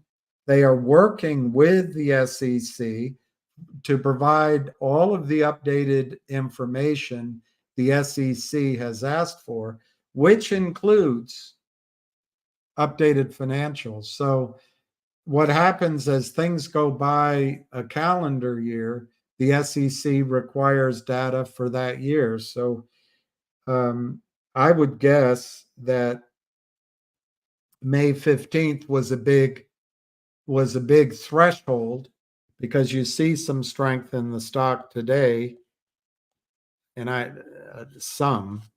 don't want to exaggerate.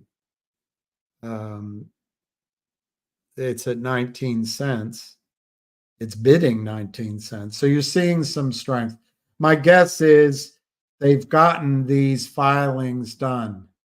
And so he expects that WDHI's filing will be done in the second quarter. That's where we are right now. My guess is May 15th was when it was done.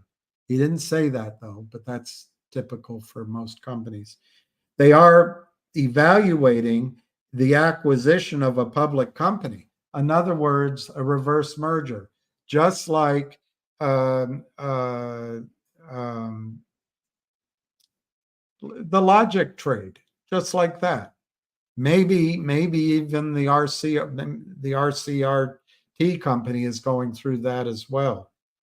I'm a little confused with what RCRT is doing, because in the past it was a reverse merger, but now it's licensing and it's all been released. But the point is, these shell companies are valuable because they're current, they have shareholders, it's cheaper to seek the markets, and because you don't have overpaid wankers, and it's time effective.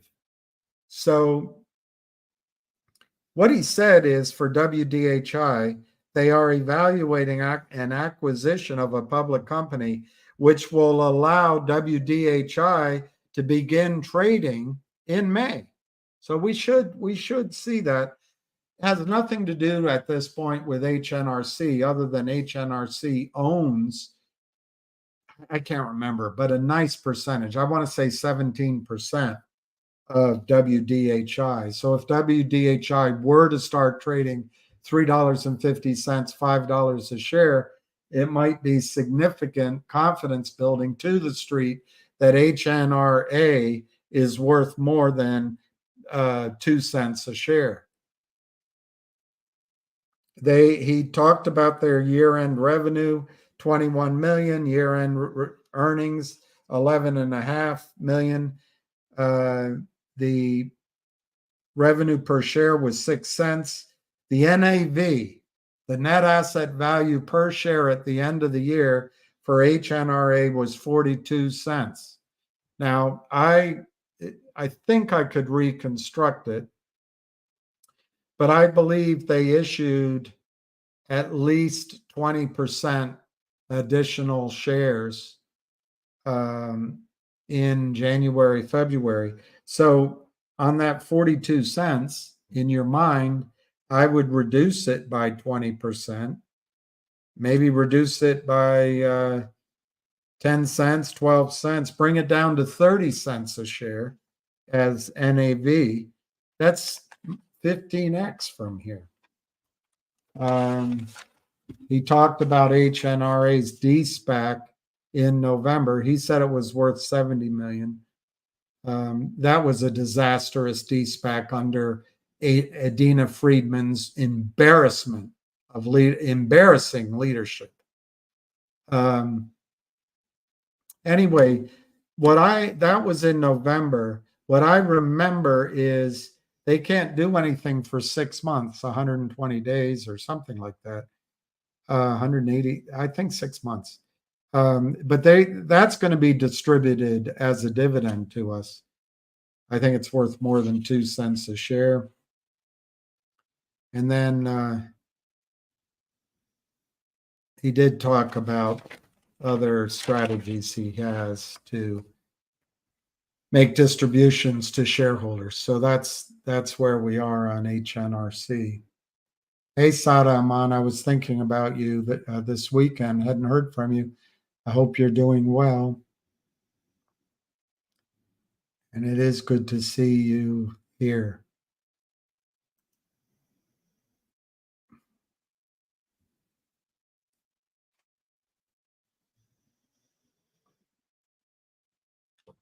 Okay, Chuck, I'll leave that up so everyone can read it. But I'm not going to read it out loud. I sure do appreciate your perspective.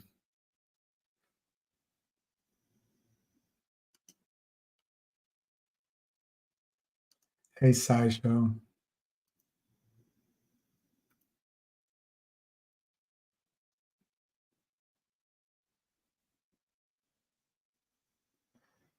God, puts will win. Guys, I think there's two things that happen here. You try to pick stocks that you follow and you know the story. You don't want to believe me. The stock GTII went from 9 cents to $9. That's a bloody win, Chuck. I don't know a single stock that you picked that went up 100x. I have no evidence that you have ever recommended a stock that went up 100x. Now, where it fails is when you get caught up with trying to destroy the shorts and believing it can go a lot higher.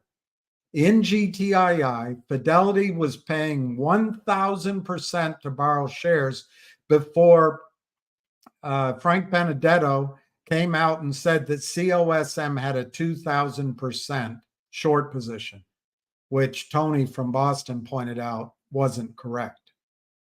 When Frank Benedetto came out and Lou Bravo came out and said by changing the name and changing the CUSIP number, COSM was going to squeeze. It just made no sense at all. So either they didn't know what they were talking about or something. And the Greek CEO, I can never remember his frickin' name, had a company that was a piece of shit, had a bunch of contracts and nothing else.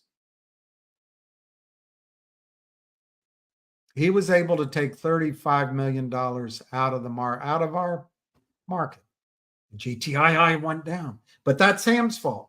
Chuck, that's Ham's fault. That is Ham's fault. And then GTII, Ham has been fighting for continuously. But in August, Chuck, in August, possibly in July, the whales offered Reichman a deal to effing leave. It involved millions of dollars, and Reichman turned it down. The law deal, the acquisition of the law company went away. The Treno mine deal got completely sideways. No one wanted to deal with Reichman. They brought in a guy, to this day, I do not understand why he's there, a derivatives guy, other than I think to whisper in Reichman's ear to say, hey, you don't want to do that deal, because what is the risk to the shorts? Big change in net asset value.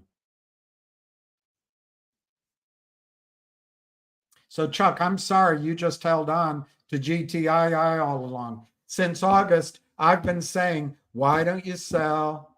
Hold it 31 days. You can always buy back, take your tax losses, look at other stocks. And unfortunately, every single stock in this stock market gets crushed by the same shorts. So yes, Eeyore, Chuck Eeyore. Oh, it's raining. It's always going to be raining. I don't know why I woke up today. Yeah, every stock's going to go down. Every stock's going to go down. So just get out of the market. There's 7 stocks that the Fed buys. You know the names. There's 7 stocks that are in ETFs, mutual funds, and managed money with the instruction to reinvest dividends in. Just buy those stocks. They go up. They always go up, don't they? And you know what? If you bought them, you could be up 10%. I see no evidence that Roaring Kitty made millions. I see no evidence of that. If he did, I think it was bakshish, and I think it was corrupt. But if Roaring Kitty is your man, go listen to Roaring Kitty. Really, go listen to Roaring Kitty. Ham focused on 2 stocks, Finger Motion and GTII. I've already told you, in my judgment, the squeeze was on. I will tell you further, if Reichman had let his dead man's hands off the wheel in August, we'd already have another squeeze going on. And here we are 9 months later. And you want to go, oh, now he's switching tickers, lost all trust. Well, if that's what it takes to lose trust, I think he's been upfront. I think he's told you what's going on. I've tried to tell you. This isn't, the stock market is not without risk. That's why there's reward. I personally don't think there's anything left in the United States that's without risk. Go put your money in the bank. Go put your money with Roaring Kitty. All of them, I think you're going to end up out of the middle class and in trouble. The story isn't finished on Finger by a long stretch, but you, Chuck Donnell, want me to talk about GTII every frickin' time. And here I've talked about it for 45 minutes. What do we gain from that? What do we gain, Chuck?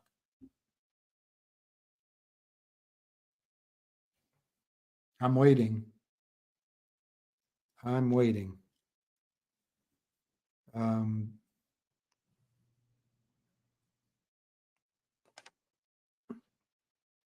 14 cents. Let's keep talking about it. Okay, GTII, 14 cents. 3 years ago, the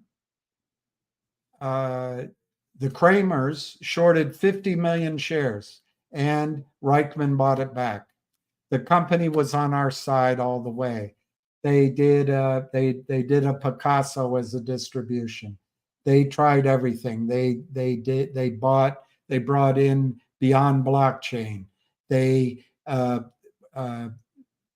negotiated to go on upstream, which, by the way, the CEO of CRTD told the CEO of upstream not to work with GTII. But anyway, that's Ham's fault. They tried to acquire a legal firm, which apparently Ham just said fell apart because of Reichman. I don't know if that's true. They worked on the Treno mine, which did fall apart apparently because of Reichman. They did a Shibu Inu acquisition to distribute. FINRA denied that. FINRA denied the upstream. They did a warrant as a special dividend, which worked to cause the short squeeze until three guys came, knights in shining armor, jumped in front of Ham's carefully built strategy and said, hey, the CEO won't talk to Lou. He's got to be, that can't be good. The CEO of COSM is talking to Lou. That's got to be great. COSM, Benedetto and Lou and whatever the guy's name is. Oh, there's 2,000% short. Made up. Oh, we're going to change the name and change the QSIP. That's going to make it squeeze. Oh, we're going to go on upstream. Oh, and we're not going to do a reverse split. We're not going to do a deal with the shorts. It's going to squeeze. Come over here. You're going to get rich. Well, it destroyed the squeeze that the dividend, the warrant as a special dividend caused. Well, okay, that's Ham's fault. That's Ham's fault. The company also worked actively. They hired Wes Christian, who went after spoofing. I don't know the status, but Chuck, I don't think you're paying the bills for the legal fees. I don't know that Reichman is. So I don't know the status of that. Lawyers cost money. The FBI is going after it. The pressure we put on at the SEC may have caused the complaint against the Kramers. Alpine, it's still going on. But Chuck, he's lost all trust in GTII. He's now switching tickers, is absolutely false. It's absolutely false.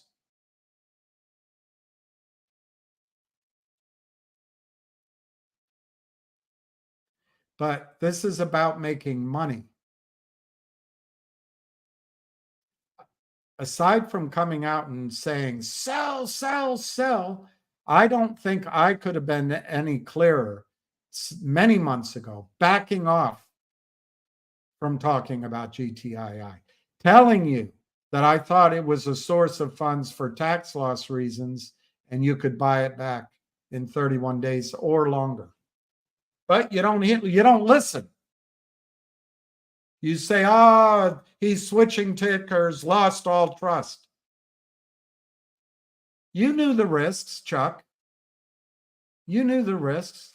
GTII is a piece of shit company with a strategy of incubating companies, which I think is a good strategy.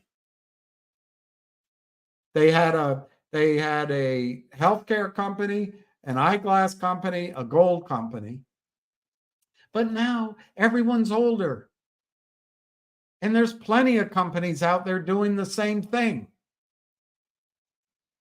But you just want to ride it down and then blame somebody else and then accuse falsely that it's switching tickers.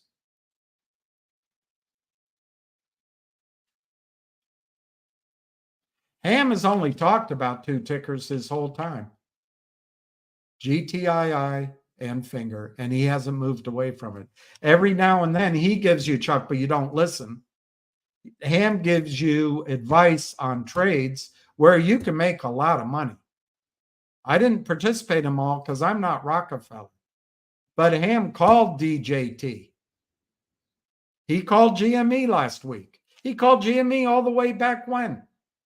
Is that switching tickers? Hell no. But Chuck, if you're asking me to only talk about GTII, otherwise I'm switching tickers, I'm not the guy for you. Not the guy for you.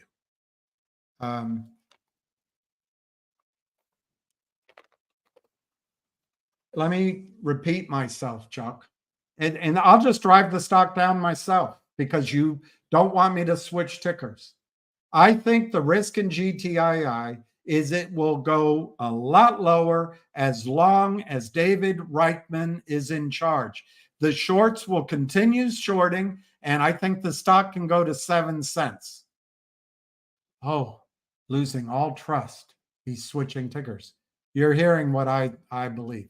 Now that it's down here at 14 cents, would I be a seller? I'd have to have a really compelling reason to sell. Because every time it looks the darkest, that's when stocks can turn around out of the blue. You don't even understand why, and they go up.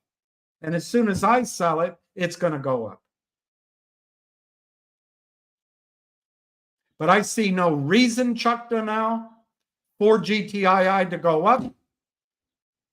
There is no deal with Trento. There is no deal with the law firm. There is no deal with Upstream. There is no deal with Beyond Blockchain. There is no deal with any of the other scattered assets that were going to be distributed. And as far as I can tell, Alpine's lawsuit is slowly going through the courts, and I see no evidence that that appeal process is going to end anytime soon. It could, but I can't predict that. That's the legal system. If it ends, it is possible that Alpine will be kicked out of FINRA.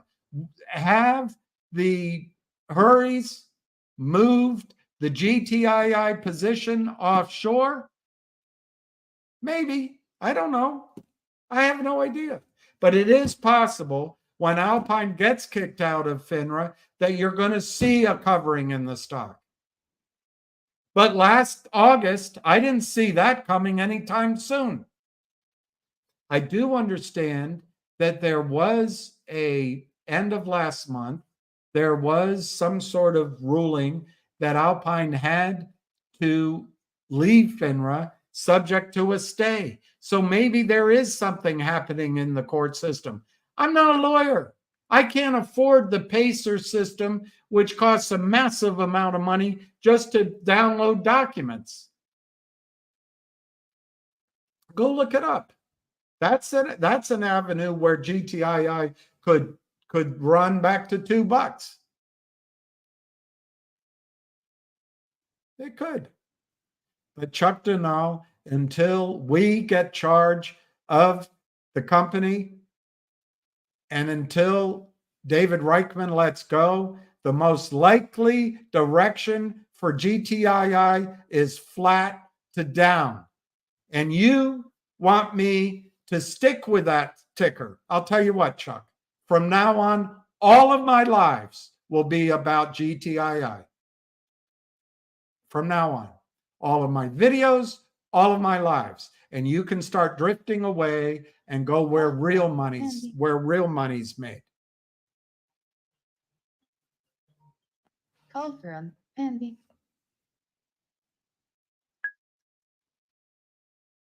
Hello?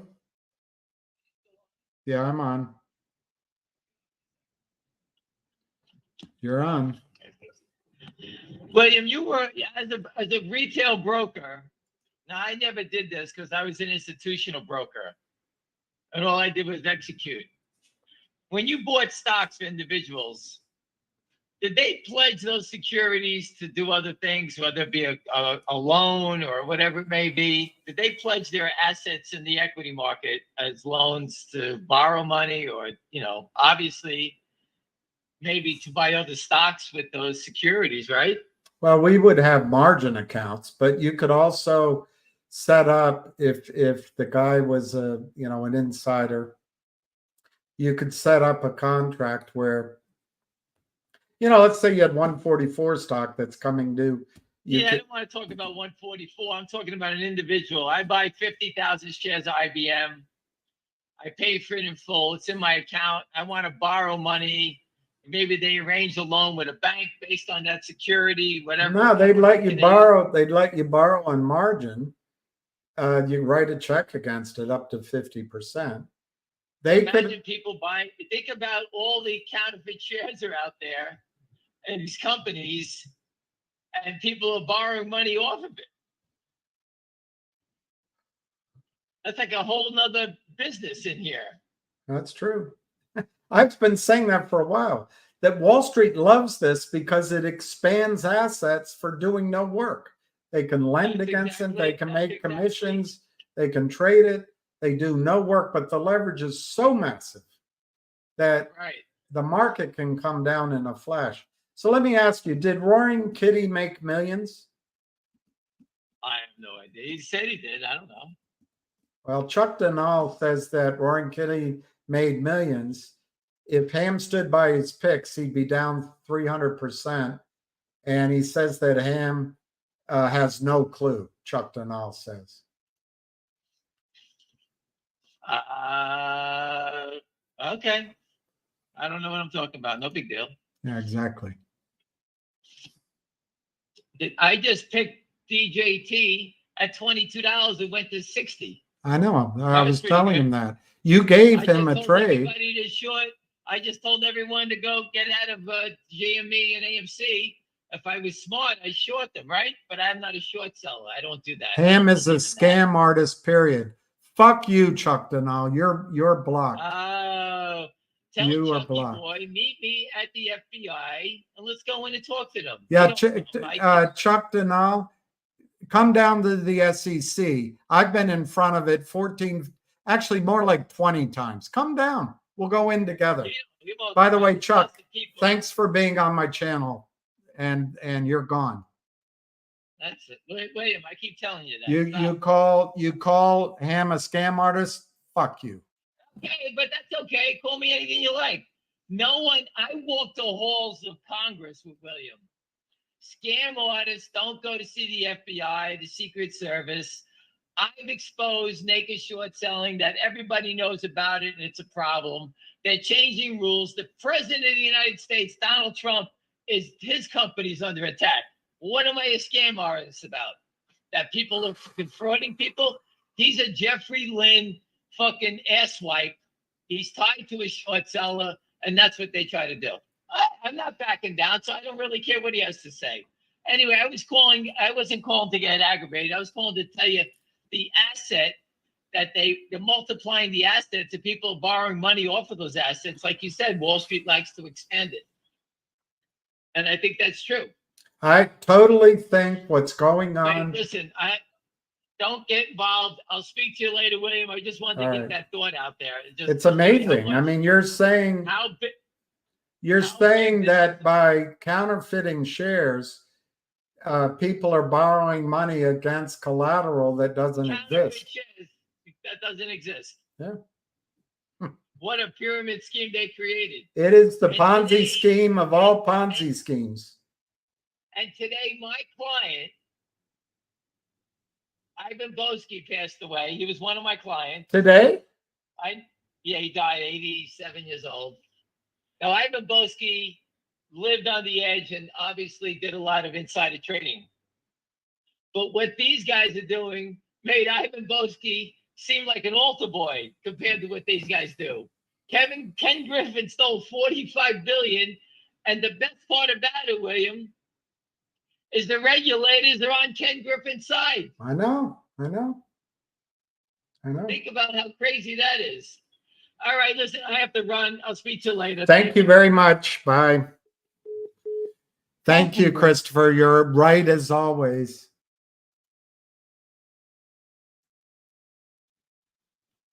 Thank you, Craig. I bought BCAN. I don't know BCAN.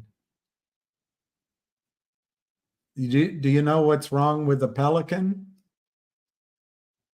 Its beak can hold more than its belly can.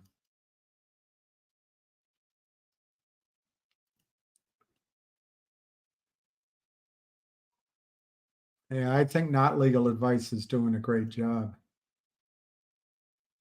Yeah, I agree. Richard's got GTI. I agree with that. Can I ask you a couple? Yeah, sure. Not legal advice. Yeah, sure. Yeah, sure. Yeah, sure. Sure you can. Sure. Sure. Sure. Sure you can.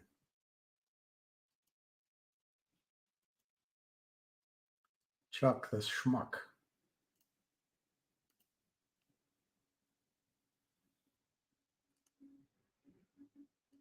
Those two guys are gone. Those two guys are gone. Sada Aman's the best. You guys never met Sada Aman, but she's the best. Aaron, thanks for booting Chuck. Yeah, I look, it's not fun. I mean, I don't know how to me the scam artists are the Kramers and the Eastons of the world. The scam is lying to the CEOs and then selling shares into existence that don't exist. And that's the scam. And then you got these cowards that come on that join in, and they like to be gleeful. Well, I find the whole process evil, and I guess some people enjoy evil. I can't believe it. Finger is under $3 by less than a penny. Can't believe it. All right, let's see. Oh, you're totally right. Beacon. Well, we'll see how the Beacon can do. Lazy. I shouldn't have used that word. Now that you said I said it. Can you bleep it out? Just bleep it out. Just bleep it out. I apologize for using that word. Well, the thing is, Gensler, I printed out I can't see it right away, but I printed out the complaint against Kurt Kramer, and it might be because of Gensler. I don't know. I think it's almost certainly because of Ham's trucks. Dirty Mayo helps with that every time.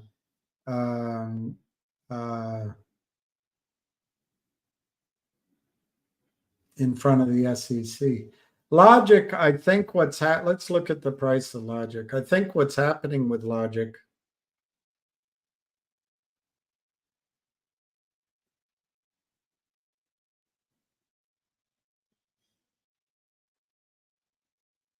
is the same dance the rest of them.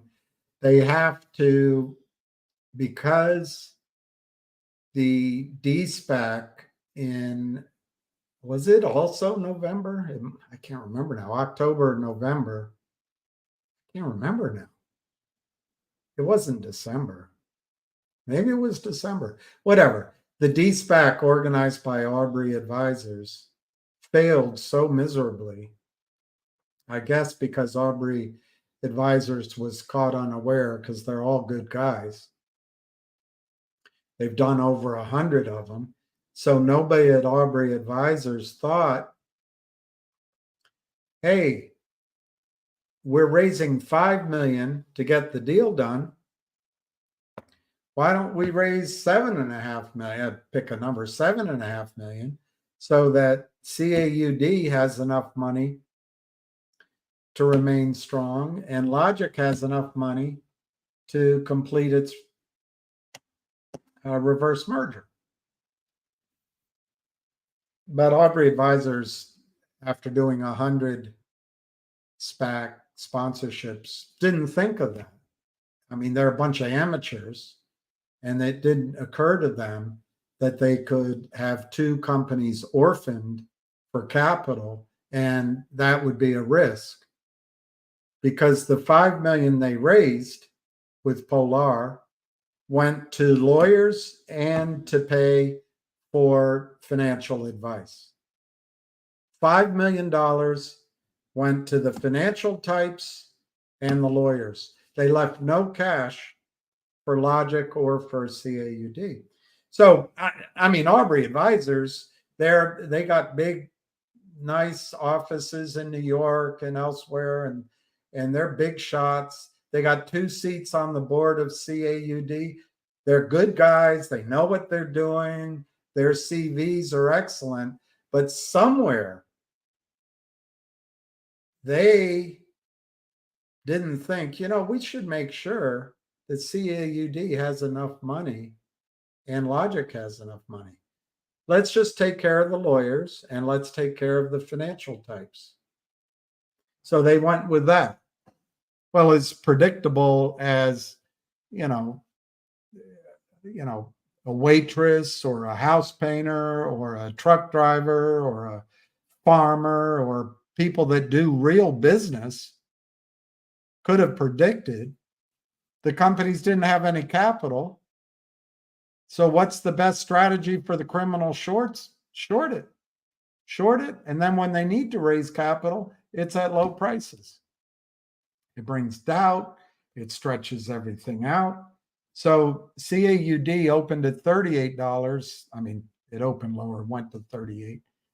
And one of the shorts called, and again, Aubrey Advisors did not think of this, even though they've done 100 sponsorships of SPACs. They didn't think to call in to NASDAQ and say, hey, we're doing this de-SPAC. So for about 24 to 48 hours, there's going to be fewer shareholders than necessary, and whatever the metric was. But as we make the transition, as soon as it's completed, there's no problem. No one called in to alert NASDAQ to that, FINRA. So they halted trading. But again, the people at Aubrey are really good guys. They know what they're doing. I know if I were a CEO seeking a SPAC sponsor, Aubrey would be the first people I call because of their integrity. They do what they say they're going to do. They're honorable men and women. And after doing 100 of these, they probably never ran into the problem before that there was a delay in qualifying to trade of 24 hours or so. That never happened before. This caught them unaware. They never, in all of their experience, their training, their Harvard degrees, MBAs, their raising of money, it never occurred to them that when they raised $5 million from Polar to pay lawyers and financial types, they should go ahead and raise $6 million or $7 million so that they can leave some cash with the 2 companies.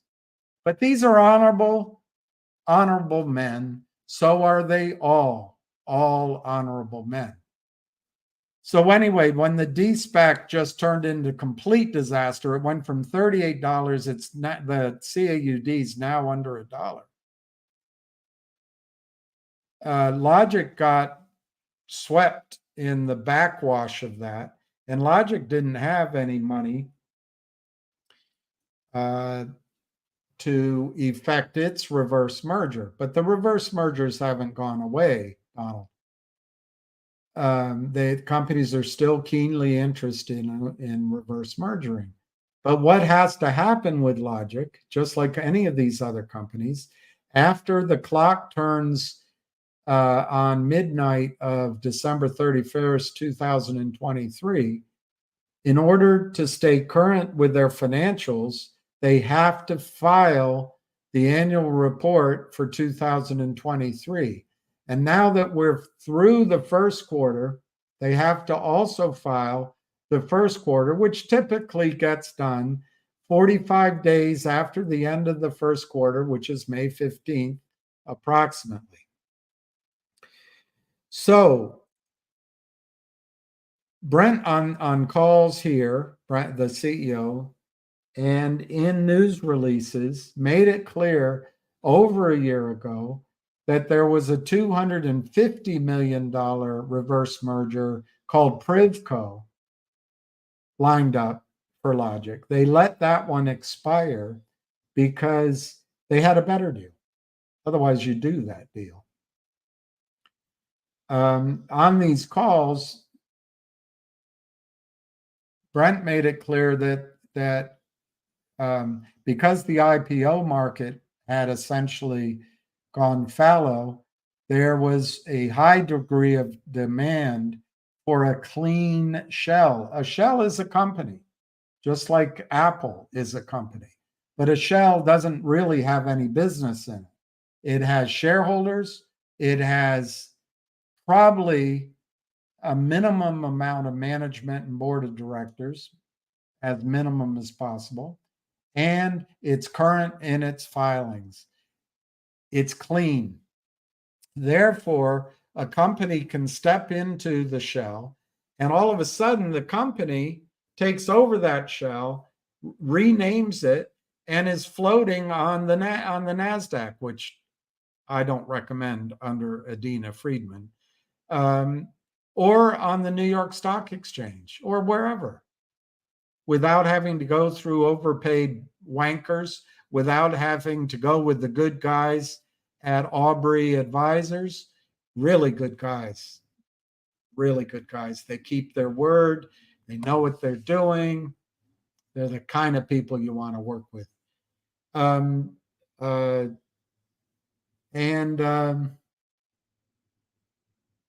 The lawyers too in that group. You want to work with them. So Logic right now is, I just saw it, it was up. It's now 0.0263. So the shorts, I guess, watch. And as soon as I mention something, they sell it. At the end of the year, it was 0.0247. So it really's gone sideways. So where Logic is now is they have to do their filings. And those filings are critical to being clean. So, Donald, I don't, I'm not privy to, during this quiet period, to direct information on the exact timing. But I can tell you, it's my understanding that Logic will be current. I mean, they've already filed something. Let me look it up.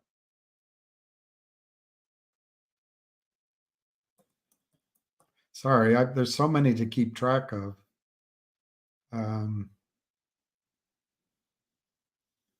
That it's easy to get the dates and the, okay, Logic.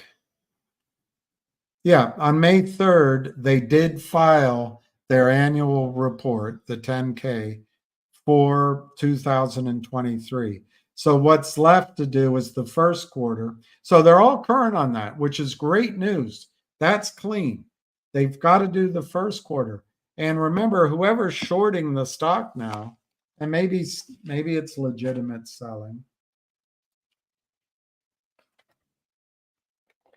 I wish I had my pad here, but I don't. So I'll just use this, Don. And I think it's a good question, by the way, Don. I'm not, if I seem annoyed, I'm more annoyed with those two guys that I just blocked. Not you at all. So if we assume Logic had to raise money and sold every bit of stock in the larder,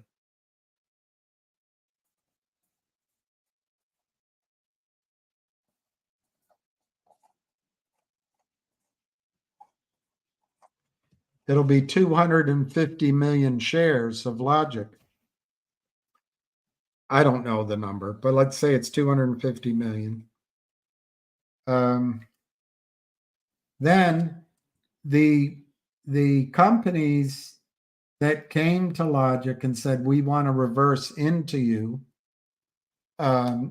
were bigger than the 250 million Privco that Logic let expire. But at that time, Logic had half the number of shares out. So to be bigger than that, 250, it really has to be bigger than 500 million on a per share basis.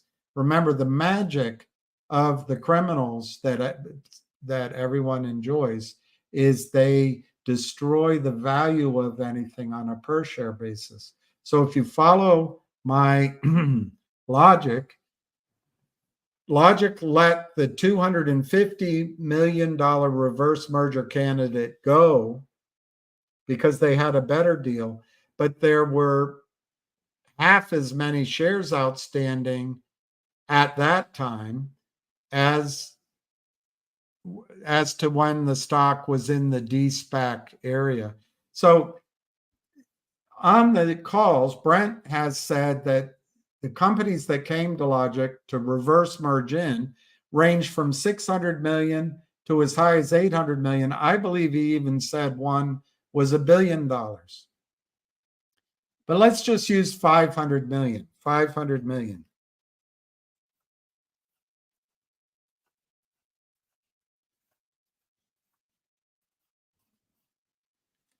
So the reverse merger candidate is worth 500 million. There's 250 Logic shares outstanding.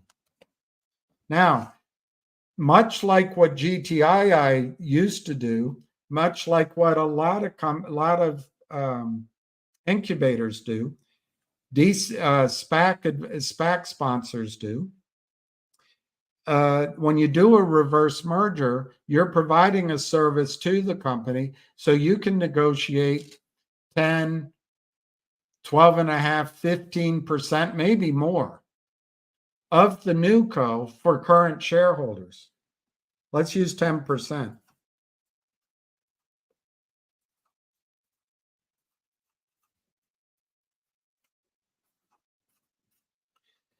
So the reverse merger candidate, 10% of 500 million is 50 million. Now, this can be any company. We assume it'll be a company with revenues, but it could be more than one company spread out. So when the news comes, it could be smaller than this with an indication it's going to be bigger, or it could be bigger than this. I'm just giving an example. But if we use 10%, we use $50 million is the value to Logic shareholders of the new co.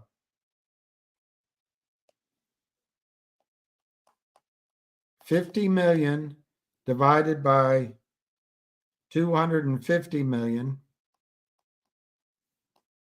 is 20 cents a share.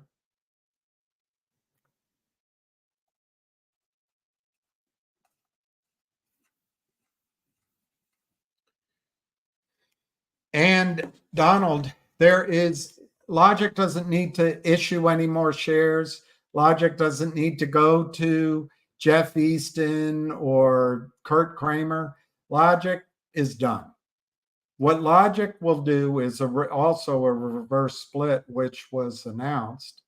So this new company probably will trade at $11, $12, $13 a share on NASDAQ. And the question is, will the criminals short that stock in Adina Friedman's slaughterhouse? Maybe. But remember, we as shareholders, we're only 10% of this new company. This new company has new management, new revenues, and you would assume it's the best company. They wouldn't have picked the worst company. So it may be cash flow positive and earnings positive, and it may already have cash. So what are the risks? The risks are the market doesn't believe this valuation. The risk is that the market doesn't believe their growth prospects. The risk, I guess, is the market crashes. That's always a risk. And the other risk is that the new management goes and does a deal with Jeff Easton. But those are the risks in all these small stocks. What's likely to happen on a per share basis, this will be a higher number and when it's actually trading. But to our ownership, 20 cents in value is real. Logic management doesn't have to do anything more. They don't have to raise money. They don't have to do anything. It's worth 20 cents. The stock trades at 3 cents. Why? Because the Aubrey advisors got blindsided because they're all good guys. And Pilar must be good guys too. They've worked with Aubrey advisors a long time. So somebody out there shorted these stocks, counterfeited shares, but maybe they were legitimate short sellers in Logic because they knew it was going to be a shell, much like GTII is a shell. So they shorted it down to under 3 cents a share. Well, so the question you have to ask, Donald, is, okay, the SPAC was a disaster. The D-SPAC was a disaster. Wasn't Aubrey SPAC's problem. They've done 100 of these, but for the first time ever, they got blindsided by the reality that they should leave some capital with the company. They should call NASDAQ to pre-warn them. And a stock that was trading at $11 for a year, somehow, because they didn't pick the right place to place the shares, is trading under $1. Hey, they're good guys. I would recommend them any day. So the question you have to ask yourself, why does Logic down? Well, Logic is down, it's a shell. And the shorts figure we can short it. There's nothing there. It's a piece of shit company. We can buy it back. I haven't seen any evidence of buying back. So that's number one. Number two, the D-SPAC was such a disaster. It wasn't on purpose. That wasn't pre-planned. These guys that have done over 100 were just caught unaware. Because the D-SPAC was such a disaster, the shorts say, hey, we're winning. Let's just keep the pressure on. And then there's time. So we as shareholders I bought once. We don't have the ability to keep selling and keep selling. Well, in our case, keep buying, manufacturing dollars. They just manufactures the sales and get it down.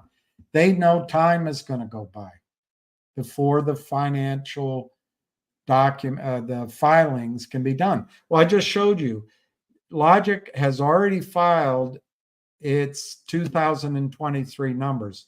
The only thing left for it to be clean as a shell company is to file the first quarter. That's going to be this week. I don't think it'll be next week. So let's say it's Thursday. Maybe it's Friday, but let's say it's Thursday. You get that news. Well, what can you do then, Donald? You can do the reverse merger.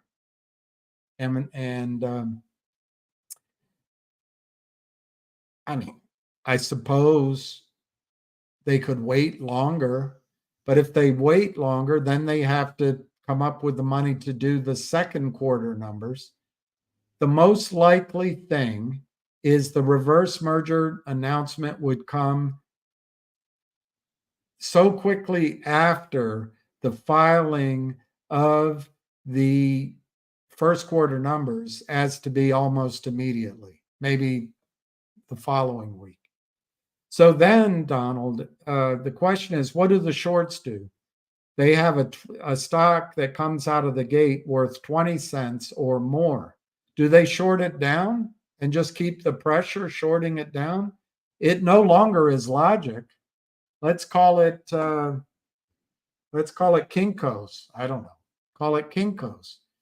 It's now Kinko's, and it's publicly traded on the NASDAQ. And it has revenue. It has earnings. And we as shareholders, we as Logic are only 10% of this new company. So are the shorts going to win? by shorting more? Because now the new Kinco, I'm calling it, Kinko's in this example, 90% of that is new buyers, maybe institutional buyers. These are buyers of Kinko's who believe in the growth prospects, believe in the cash flow predictions, believe in the company's management and want to own it. They don't want to sell. There may be institutional buyers. So do the shorts continue to short Logic at, even though it's now worth 20 cents a share? I suppose they could. But remember, Logic will only be 10% of Kinko's. Kinko's is up the street. It's part of FedEx. I don't think it's publicly traded. Let's say FedEx rolled Kinko's into Logic as a reverse merger. Well, so that's one question you have to ask yourself. Do you think the shorts will continue to short the stock, even though Logic is only 10% of Kinko's, which has revenues, growth, institutional buyers, and is listed on the NASDAQ or the New York Stock Exchange? Second question you have to ask yourself, will they cover their shorts? Maybe, maybe not. Same reasons. Maybe they figure we can just walk away from it. We can just stuff it on the prime broker. Or the legitimate shorts say, you know what, we're going to cover now. We have a good trade. And then the third question is Kinko's, in my example, is that story believable enough? Is it worth 20 cents? Could it be worth 25 cents? Could it be worth 40 cents? Or is it worth 3 cents? My answer to all three questions, Donald, is my answer to all three questions is that the stock will go higher than 3 cents. My guess is it'll go to 20 cents in my example. Could it go higher? Sure. If there's a short squeeze covering, it could go to 50 cents, might go to $1 briefly. I don't expect it to go to the moon. There could be short covering. Or it only goes part way. Maybe it just gets, the 500 million. The shorts read the news announcement of Kinko's and they say, oh, there's a lot of competition for Kinko's. People are working from home. I don't buy this valuation of 500 million. We think it's only worth 250. So maybe it only goes to 10 cents. But my point is, Donald, come Thursday, that's my opinion, the financing with the financials will have been filed for the first quarter. The reverse merger will be announced shortly thereafter. The risks are no one believes the valuation. The new management takes a bad deal with Kurt Kramer, and or the announcement comes out piecemeal, like we're going to acquire Kinko's, but first we're going to acquire the Epson printing company, and then we're going to acquire the Oxford notebook company, and then we're going to acquire the Cross Pen, and we're going to put together Kinko's over time. It's possible. So my point being that 20 cents in my example might not happen overnight, but that's what I think is going to happen. I think it goes to 20 cents. But maybe it's a different number, Donald. Maybe it's 6 cents. Maybe it's 9 cents. Maybe it's 15, 12. It's a trade, though. And that's what I think is going to come for Logic. And I think within 2 weeks, we'll know the answers. We'll have a news story. We'll be able to analyze it. And then the shorts, I think, are going to have to, the real shorts, because I think there are some legitimate shorts here, are going to close out the trade. There's no reason to remain short. if you have a $500 million company who is growing, I assume they'll be growing and might have cash. So anyway, that's a long answer, but I'm trying to show you we've been waiting and waiting and waiting and waiting and waiting. It's now May. If they don't announce the reverse merger by June and have it closed by June, there's going to be a whole nother set of filings of financials. And that doesn't make sense to me. So I think you're going to get the financials this week. You're going to get the announcement next week, and we'll see what happens. And the stock's going to go up. How much is really the question. I didn't know that. Let me look it up.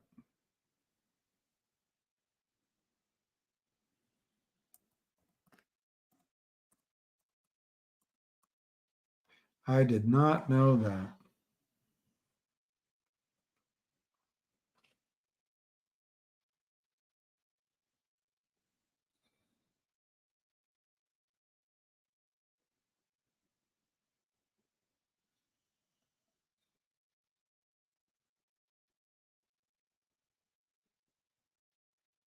I don't see that news. Is that true, Dominic?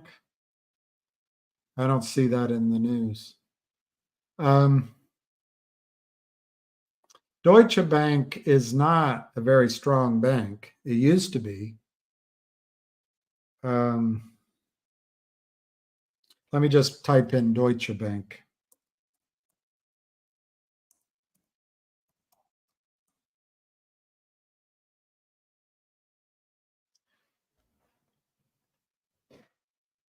Morgan Stanley raises S&P target. You heard it here first.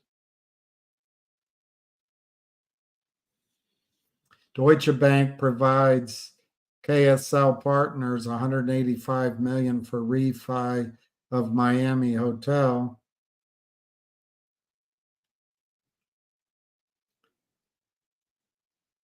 The Moscow Times. Russia seizes Deutsche Bank Unicredit assets. They didn't take the bank. They seized assets. A Russian court has ruled that Deutsche Bank assets in Russia are to be seized. 239 million euros, $260 million. That basically offsets what Victoria Nuland promoted beyond her abilities. I remember a time when women used to say, if we had women in charge, there would be no war. Victoria Nuland, a warmonger. That sounds like tit for tat. We seized Russian assets. Just seems like tit for tat. I guess my thoughts on it, Dominic, are that Vladimir Putin remembers in the late 1990s when New York banks destroyed the ruble and outside investors came in. I had a Russian girlfriend and she told me who she thought they were. I'm not going to state it. But a lot of well-heeled opportunists came in and bought up all of Russia's assets and became oligarchs. And I don't think Putin ever forgot that. So I think Putin sincerely believed the West, believed Bill Clinton, who can't tell the truth, and believed our State Department that we would not expand NATO eastward. And there was even discussion of inviting Russia into NATO. But remember, Hillary Clinton lost an election by the Electoral College, but supposedly the vote count in California was legitimate, and she won by 3 million votes.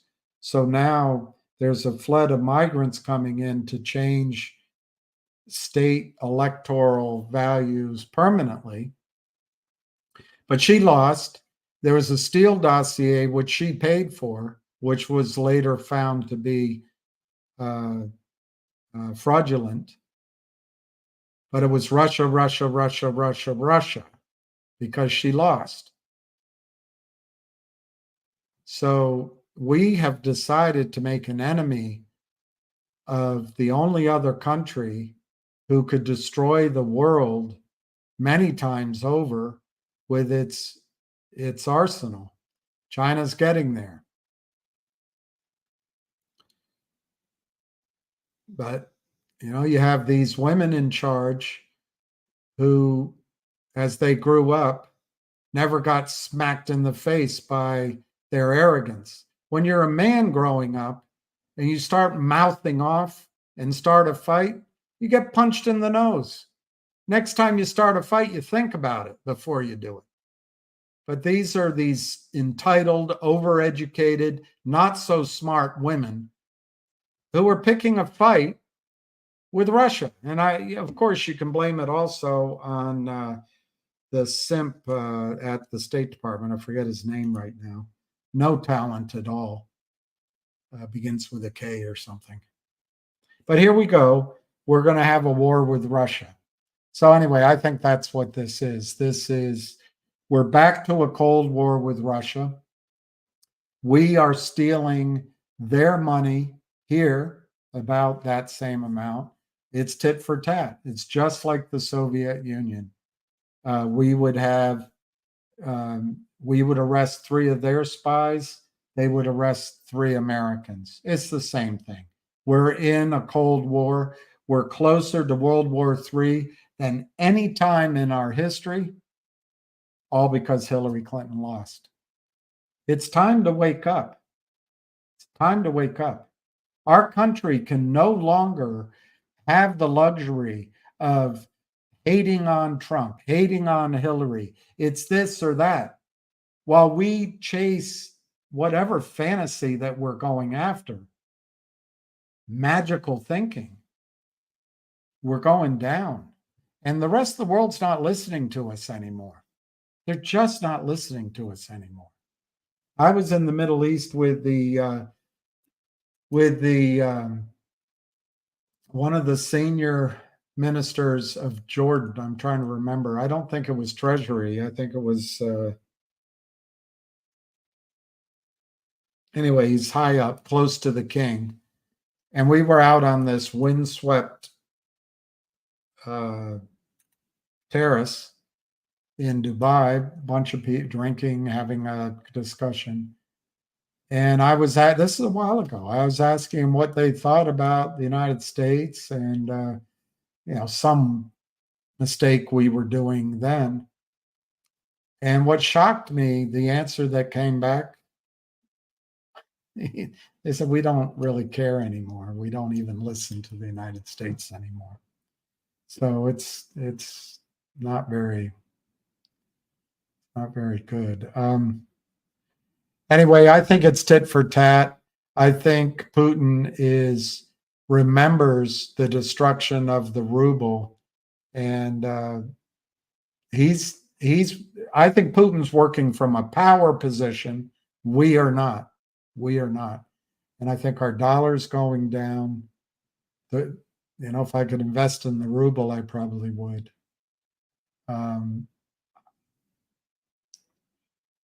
We're seizing Russian assets. So if we're going to say he's stealing from us, we're stealing from him. And we did it first. The Biden administration. Joe, my opinion of the CAT system, zip will happen. Nothing will happen. What I think will occur is the expectations will be raised. And that might cause something to happen because people are going to realize this CAT system is just a throwing chum to the sharks to keep them busy. It's not going to do a thing. It's not going to do a thing. That's my opinion. I hope I'm wrong. Boy, do I hope I'm wrong.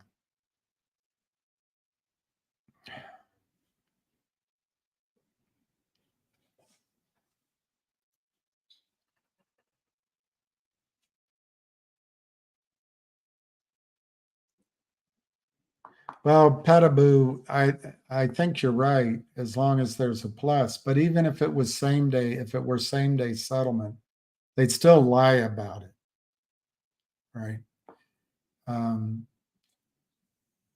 It's a big issue.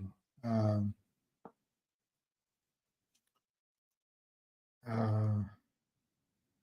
anyway, there's no more questions. Sorry to bore everybody with logic. I think logic is, let's go through the prices as they close. Logic is just a bang up trade sitting right in front of you, I think. It's closing at 0.0297. I mean, I use 20 cents, 10% of 600 million, 700 million. It'd be a higher number. So I think there's 10x in that trade conceivably. But even if you just get 3 times your money, it's a nice little bounce. HNRC, wow. Little hey waddy hey laddy laddy oh. 0.19 by 0.2. But there's a lot of stock for sale at 0.02. 389,000 for sale. But that's, maybe they're going to announce a dividend. I forget who asked me about HNRC. He didn't discuss it in this interview, but in the last interview he did, he talked about giving a cash distribution twice in his interview. And then in the Q&A period, he said it hadn't been decided yet. It might be a stock dividend. But anyway, I think there's a dividend coming that might be cash for HNRC. But he is going to distribute HNRA as a stock dividend to HNRC. And then he's doing something with, I don't think it's called crypto. I think it's a token with his gold mine that he's going to distribute to shareholders. But he's a minority. They own 18 or 19% of that. So he's not in the catbird seat, but that will be coming down the road. Finger.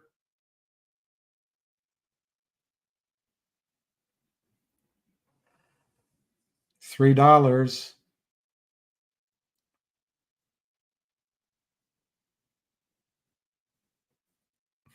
RCRT's up 20 cents, 209. DJT down 252. Let's go to GTII because, I'm switching away to other tickers. 0.1449. Yearly low. The low today, 0.1371.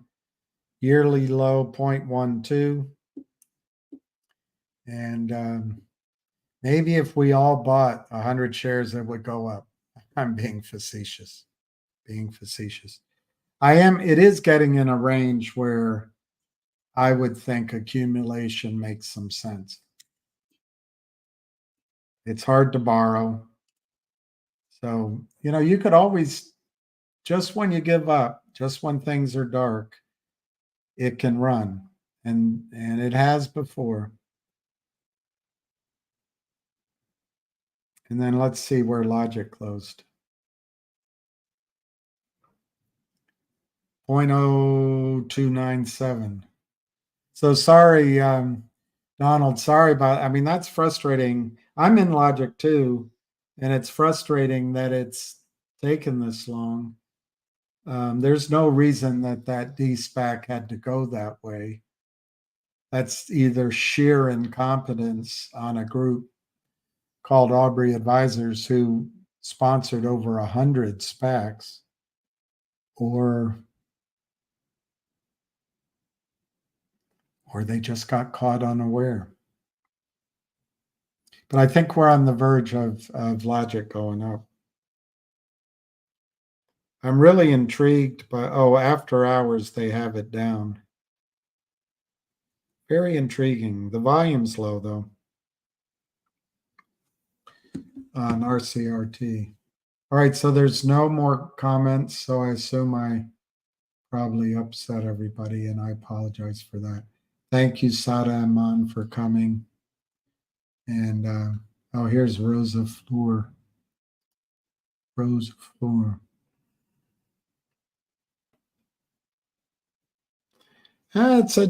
That's actually a good question.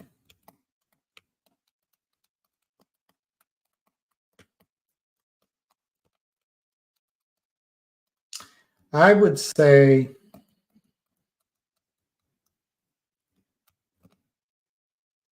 it depends on how they do it. I would think if Patrick Byrne is in charge of it, he will be ruthless. His name will go down in history with Elliot Ness. But I think if it's left to Trump,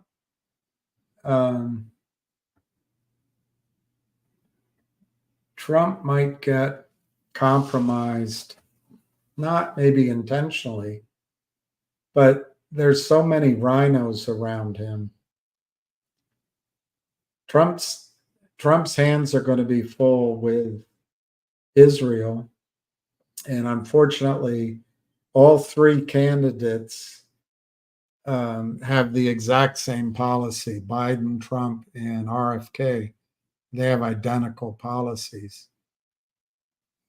So I'm not optimistic that the United States can avoid a shooting war, a very serious war in the Middle East. I hope I'm wrong. And I think that could tie up Donald Trump. I would hope Donald Trump would hop a plane and meet Putin anywhere Putin wanted to, where Putin wouldn't be arrested. Maybe in Switzerland, or maybe go all the way into Moscow. That would show a lot of trust. Or maybe meet in Saudi Arabia. But I would hope Trump would meet with Russia and make a deal with Putin to keep us from World War III.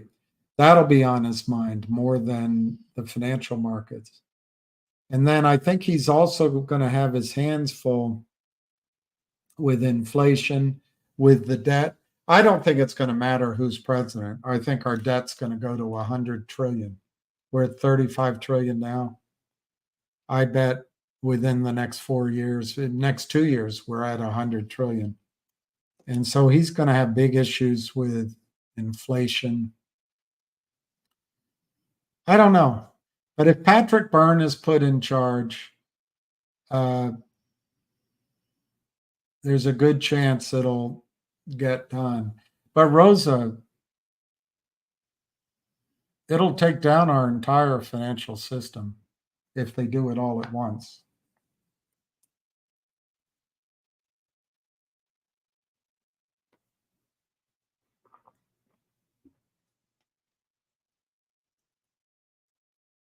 What?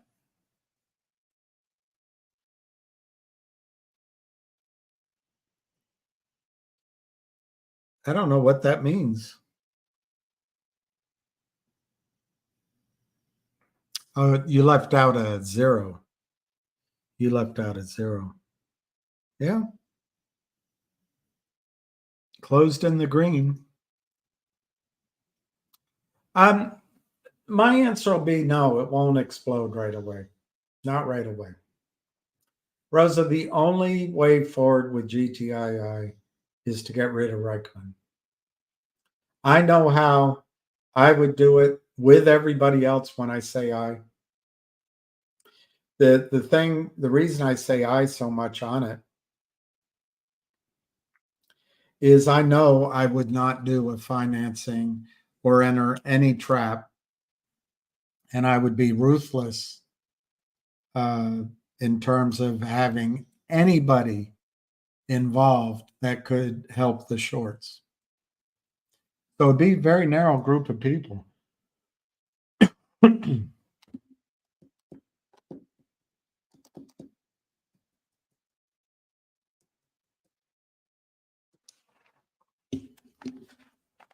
Let me see. Let me see what this book says.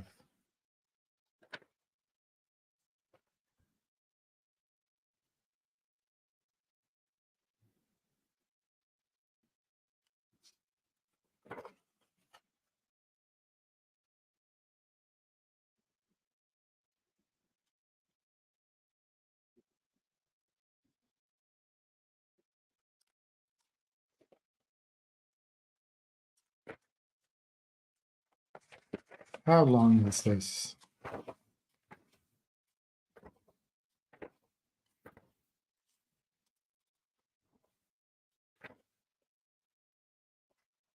Not that bad. You know what I'm going to do? Even if you guys are not listening, I'm going to read the introduction to The New Case for Gold by James Rickards. I thought this was a newer book than it is. It's copyright 2016 by James Rickards. The first page says, "To my mother, Sally Rickards, who taught me something more valuable than gold." More valuable than gold. Love. Then he quotes Revelation, what is it, 21:21 or 2I. The 12 gates were 12 pearls, each of the gates made from a single pearl. And the street of the city was of pure gold, transparent as glass. All right, I'm doing this as much for myself as for you because I want to feel like I added value rather than just losing my cool with those guys. All right, so introduction, page 1. Quote, "Gold is a barbarous relic," unquote. How many times have you heard this saying before? If, like me, you write and speak publicly about gold, you have heard it 1,000 times. It is part of a well-rehearsed litany. It is part of a well-rehearsed litany of those with complete confidence in paper money and no confidence in gold. As soon as anyone utters a kind word for gold, out comes this robo-response of the good and great fans of fiat currency. The anti-gold reflex is intergenerational. Among the older generation are PhDs who came of age in the wake of famous gold bashers such as Milton Friedman. I met him once. My econ professor was one of his prize students, and my professor was the most sought after. Women loved him, even though he was a Mormon. He gave me the I can't remember it, but he made me a member of the National Economics Honor Society, whatever the Greek letters were. But Milton Friedman came in and talked to our class. I met him. Anyway, so among the older generation are PhDs who came of age in the wake of famous gold bashers such as Milton Friedman. This generation includes Paul Krugman, Barry Eichengreen, Noriel Rubini, Martin Feldstein, and others who cover the ideological spectrum from left to right. Friedman's other theoretical contributions are mostly obsolete. It turns out that floating exchange rates are suboptimal and money velocity is not stable. Yet, his obsolete contributions have done nothing to tarnish how his acolytes perceive gold. These anti-gold giants are now joined by a younger generation, educated or miseducated, to believe that gold has no place in a monetary system. This group includes prominent bloggers and commentators such as Barry Ritholtz, Matt O'Brien, Doggin McDowell, or Joe Weistenhall. The anti-gold crowd does not care if you wear gold rings or watches, although they look at you with condescension leavened with pity when you reveal that you actually own gold bullion. Still, they show their fangs at the mere mention of a gold standard. That's beyond the pale. They are ready, like a carbine with a hair trigger, to fire off arguments on why a gold standard cannot work, will not work, and has always failed. Epithets like antediluvian and Neanderthal are thrown in for good measure. This book, The New Case for Gold, makes the argument that gold is money, that monetary standards based on gold are possible, even desirable, and that in the absence of an official gold standard, individuals should go on a personal gold standard. A personal gold standard. That's what I've been saying. And it's not about me, but it's about all of us becoming our own central bank. We've got to do this for ourselves. Anyway, individuals should go on a personal gold standard by buying gold to preserve wealth. As I set out to make the case for gold, it's comforting to know I am not alone. Along with the new generation of gold critics comes a new generation of smart, thoughtful gold advocates. These young guns of gold include, I don't know any of these names, Ronnie Stoffel and Mark Valek in Vienna, Jordan Eliseo and Janie Simpson in Sydney, Jan Scholais in London, Koos Johnson, real name Jan Neerwin Huils in the Netherlands, and Elaine Diane Taylor in Vancouver. I don't know any of them. It's quite a network. They are a constant source of encouragement and fresh insights for me. Yet before we make the case for gold, it would be salutary to demolish the case against gold first. The next time a gold basher resorts to a reflex response, you will know how to stop him in his tracks with facts, not cliches. What is the case against gold? The critics know it by heart. Here is the bill of particulars. Number one, gold is a barbarous relic, according to John Maynard Keynes. 2, there is not enough gold to support finance and commerce. 3, gold supply does not grow fast enough to support world growth. 4, gold caused the Great Depression. 5, gold has no yield. 6, gold has no intrinsic value. Each of these assertions is obsolete, false, or ironically an argument in favor of gold. That does not stop the fiat money ideologues from asserting them. Let's dissect these one at a time. So here's the first one. Gold is a barbarous relic, according to John Maynard Keynes.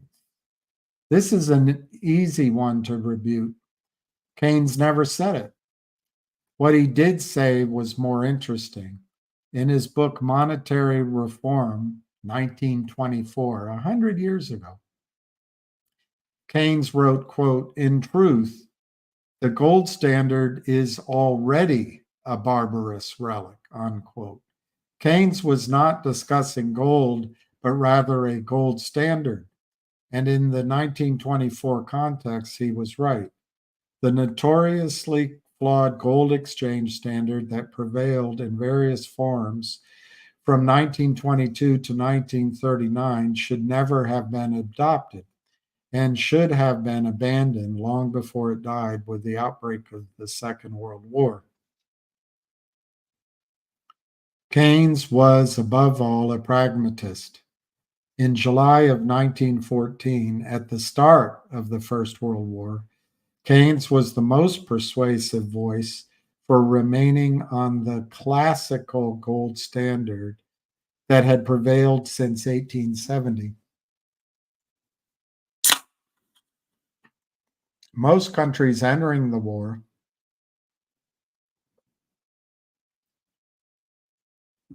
abandoned the gold standard immediately in order to finance the war with the gold they retained. His Majesty's Treasury and the Bank of England wanted to do the same. Keynes argued, in effect, that gold as money was finite, yet credit was elastic. By remaining on the gold standard and upholding London's role as the center of global finance, my, how things have changed. The United Kingdom's credit would be enhanced. London could borrow the money needed to finance the war. That is exactly what happened. The House of Morgan in New York organized massive loans for the United Kingdom and none for Germany or Austria. This finance was critical to Britain's ability to hold out until the United States entered the war in 1917. Victory came the following year. You know, the other thing that won that war when we came in, Earl oil. We had the Earl. In 1925, as Chancellor of the Exchequer, Winston Churchill contemplated returning the United Kingdom to the gold standard at the pre-war parity. Keynes told Churchill this would be a deflationary disaster. Keynes did not support the gold standard. Still, he insisted that if Britain was going to have one, it was critical to get the price right. Keynes recommended a much higher price for gold. Churchill ignored Keynes' advice. The result was massive deflation and depression in Great Britain years before depression struck the rest of the world. In July 1944, near the end of his life, Keynes argued at Bretton Woods for a new form of world money he called the Bancor, B-A-N-C-O-R, Bancor, the theoretical predecessor to today's special drawing right, SDR. The Bancor would be backed by a commodity basket, including gold. It was not a strict gold standard. Still, it did give gold an important place in the monetary system. Keynes' plan was pushed aside. I have to take a second to tell you, I have cataract in my left eye, and as I start reading, I guess what I'm seeing sometimes. Keynes' plan was pushed aside in favor of a dollar gold standard championed by the United States, which lasted from 1944 to 1971. In short, Keynes was an advocate for gold early in his career an astute advisor on gold in mid-career, and an advocate for gold again late in his career. In between, he properly disparaged the operation of a flawed gold exchange standard. Keep Kane's nuanced view of gold in mind the next time someone throws the phrase barbarous relic at you. Number 2, there is not enough gold to support finance and commerce. While this claim is nonsense, we will address it because it is one of the most prevalent fallacies shared by fiat money fans. The amount of gold in the world is always fixed at a level, subject to an increase through mining. By the way, there's an economist out there, I forget her name. She pushes the modern monetary theory. What a bunch of Walt Disney, hope-em, magic wand thinking.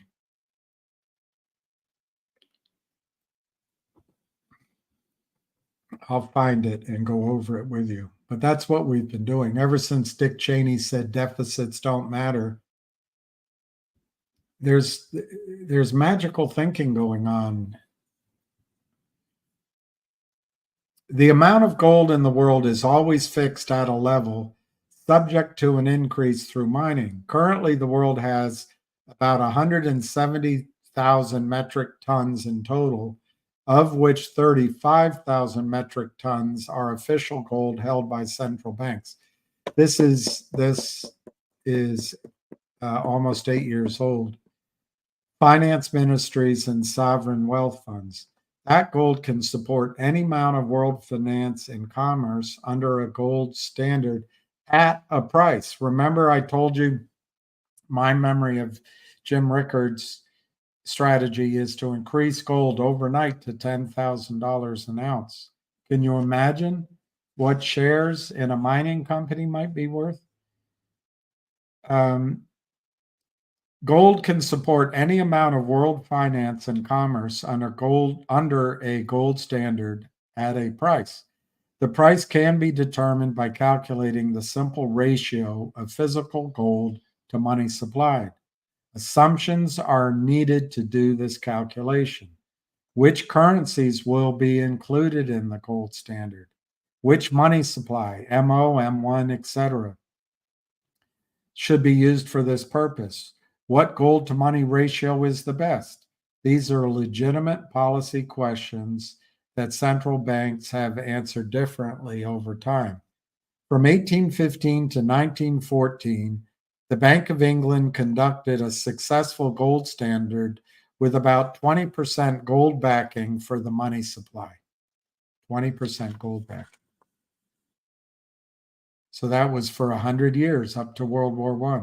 And now we're a little over 100 years after that. From 1913 to 1965, the Federal Reserve was required to have at least 40% gold backing for the United States money supply. Generally, the more confidence people have in a central bank, the lower the amount of gold backing needed to maintain a stable gold standard. With these inputs, it is possible to calculate the implied gold price for each set of assumptions. For example, if the United States, the Eurozone, and China were to agree on a gold standard using M1, that used to be cash equivalents, checking accounts, money markets. I don't know what's in M1 anymore, because you'd have to I think you'd have to count Venmo and PayPal, and anyway, whatever the definition of money in circulation, that would be M1. So if the United States, Eurozone, and China were to agree on a gold standard using M1 as the money supply and 40% gold backing, wow, here it is. The implied price of gold would be about $10,000 per ounce. There it is, $10,000 per ounce. If the same three entities used M2 as the money supply with 100% gold backing, the implied gold price would be about 50,000 per ounce. Do you hear what I'm telling you about this story here that I'm sending out to those of you who have emailed me? You're buying an ounce for $1. Now there's risks. But you're buying an ounce for $1. What if it went to 10,000? What if it went to 50,000 overnight at a new Bretton Woods, the Shanghai Woods, the Tehran Woods? A gold standard launched at 1,100 per ounce would either be highly deflationary. That's where it was just 8 years ago, if money supply were reduced as needed, or highly unstable as people rushed in to buy cheap gold from the government. So it does matter what price they come up with. The short answer to this criticism, the criticism that there's not enough gold to finance growth, is that there always is enough gold for a gold standard as long as you specify a stable, non-deflationary price. When critics say there's not enough gold, what they really mean is that there isn't enough gold at current prices. That is not an objection to the gold standard. It is an objection to a candid confrontation with the real value of paper money relative to fiscal gold. That confrontation will take place as confidence in paper money is eroded and a gold standard gains favor. Fulcrum, FNGR. And a gold standard gains favored as a way to restore confidence in our economic system. Okay, number 3. Gold supply does not grow fast enough to support world growth. This is another canard that reveals a lack of understanding about how gold standards work. A critic who advances this argument fails to distinguish between stocks of official gold and total gold. Official gold is owned by the governments and available to support a money supply. Total gold includes official gold plus all the gold held privately as bullion or used in jewelry or for decorative purposes. If a government wants to increase its official gold supply to support monetary expansion, all it has to do is print money and buy private gold on the open market. New mining output is not a constraint. Official gold supplies could double by acquiring private gold if that were needed, and it would barely make a dent in the total gold stock in the world. Official gold is only about 20% of the total gold stock, which leaves ample room for governments to acquire gold. Printing money to buy gold under a gold standard is just another form of open market operation. It is no different from printing money to buy bonds, which the Federal Reserve does every day. Of course, it does have market consequences, and discretionary monetary policy can lead to blunders. This is true with or without a gold standard, of course. Ultimately, new mining output does not limit central banks' ability to expand credit under a gold standard. More to the point, consider the following average annual growth rates from 2009 to 2014. Wow, this is old data.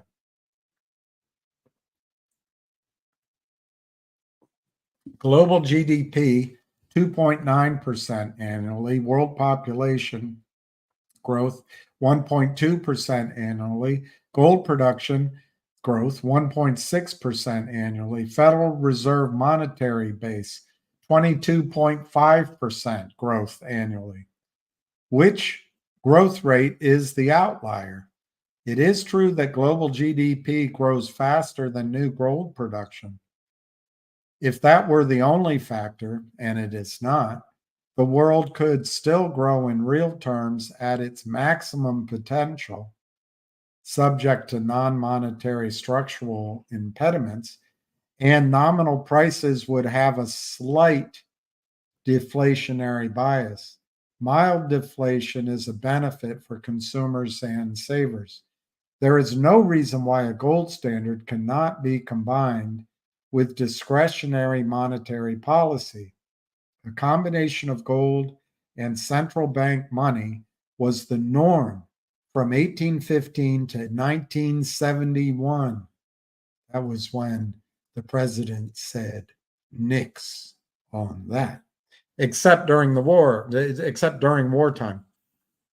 Central banks acted as a lender of last resort and expanded or contracted the money supply as they saw fit, even under the gold standard. In fact, gold's main purpose was to signal the proper monetary policy based on bullion inflows and outflows. When critics say gold production does not support world growth, what they really mean is that gold production does not support inflationary world growth. This is true. Inflation transfers wealth from rich to poor, from savers to debtors, and from citizens to government. Inflation is the preferred policy of socialists and progressives who favor income redistribution. The objection to gold based on mining output is not that it stands in the way of growth, but that it stands in the way of theft. Okay, then gold caused the Great Depression. Actually, the Great Depression was caused by incompetent discretionary monetary policy conducted by the U.S. Federal Reserve from 1927 to 1931, a fact documented by a long line of monetary scholars, including Anna Schwartz, Milton Friedman, and Ben Bernanke. The Great Depression was then prolonged by experimental policy intervention launched by Herbert Hoover and Franklin Roosevelt. These experiments gave rise to what scholar Charles Kindleberger called regime uncertainty, which meant that large corporations and wealthy individuals refused to commit capital because they were uncertain about regulatory, tax, and labor policy costs. Capital went to the sidelines and growth languished. Bernanke's own research shows that at no time during the Great Depression was the money supply ever constrained by the gold supply. The law then allowed the Fed to create money up to 250% of the value of gold held by the Fed. The actual money supply never exceeded 100% of the value of the Fed's gold. This means the money supply could have more than doubled without gold acting as a restraint. The problem with money supply growth was not gold. It was the fact that customers did not want to borrow and banks did not want to lend. There was a bank credit and consumer confidence problem, not a problem with gold. On the international side, scholar Barry Eichengreen has pointed out how countries who devalued their currencies against gold, France in 1925, the UK in 1931, the United States in 1933, and the United Kingdom and France together in 1936, the countries who devalued their currencies against gold received immediate economic benefit through increased exports. It is true that the devaluing countries received short-term benefits. Still, the world did not.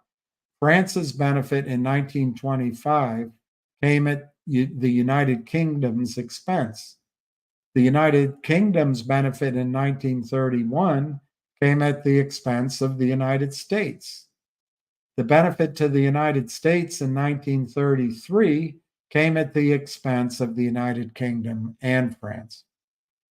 Eichengreen's otherwise brilliant scholarship suffers from what Keynes calls the fallacy of composition, meaning that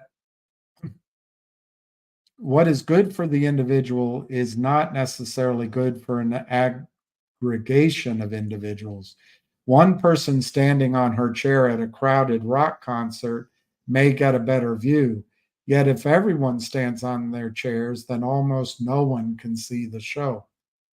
The sequence of devaluations against gold from 1925 to 1936 shows the notorious beggar thy neighbor currency war dynamic. The crux of the problem was the United Kingdom's decision to return to the gold standard in 1925 at £4.25 per ounce, the pre-World War I parity, because Great Britain had doubled its money supply between 1914 and 1925, mostly to finance the war. A return to the old parity meant the money supply had to be cut in half. This policy was highly deflationary. The overvalued pound sterling gave France a trading advantage from 1925 to 1931, when Britain finally broke the old parity. The 1931 devaluation gave Britain an advantage, especially against the United States, until 1933, when the United States also broke its old parity. Gold did not cause the Great Depression. A politically calculated gold price and incompetent discretionary monetary policy did. For a functional gold standard, gold cannot be undervalued. The United Kingdom in 1925 and the world today has undervalued gold. When gold is undervalued, central bank money is overvalued, and the result is deflation. A gold standard can work fine so long as governments set gold's price on an analytic rather than political basis. I think this is the last question. Gold has no yield. This statement is true, and it's one of the strongest arguments in favor of gold. Gold has no yield or return because it's not supposed to. Gold is money and not fade away. Gold is money, and money has no yield because it has no risk.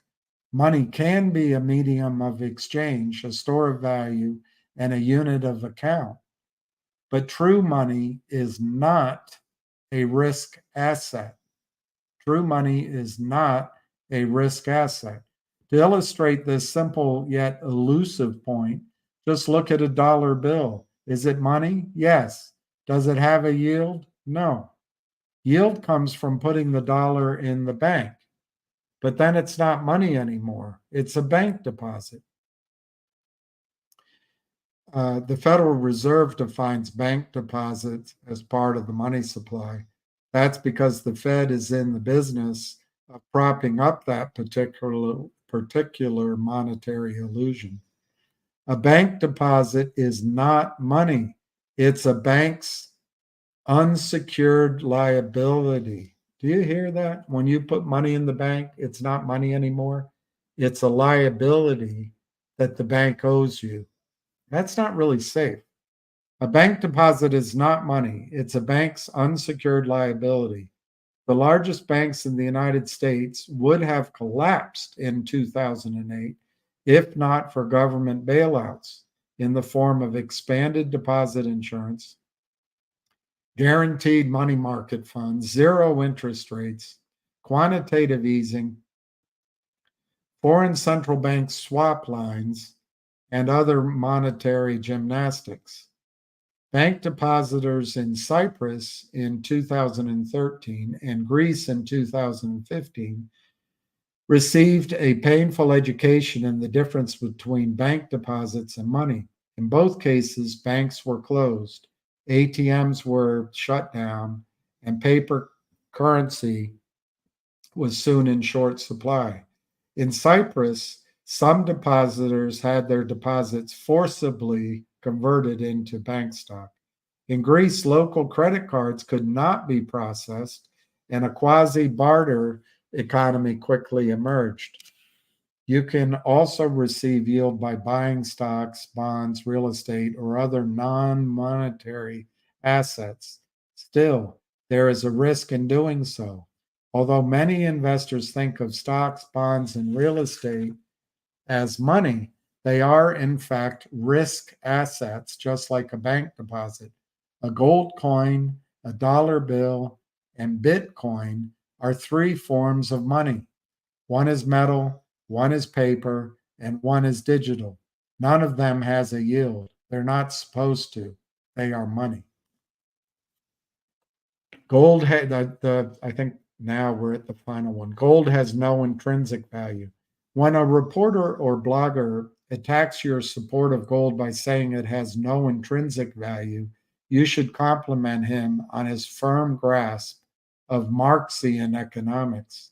The intrinsic value theory is an extension of the labor theory of value, first advocated by David Ricardo in 1811 and later adopted by Karl Marx in the Communist Manifesto, 1848, and Das Kapital, 1867, 1885, and 1894, among other writings. The idea is the value of a good derives from the combination of labor and capital that went into its production. The more labor that was needed to produce a good, the more valuable it was.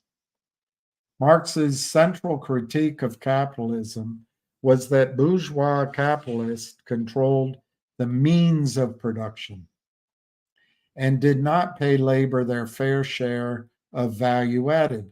By this means, capitalists extracted surplus value from labor.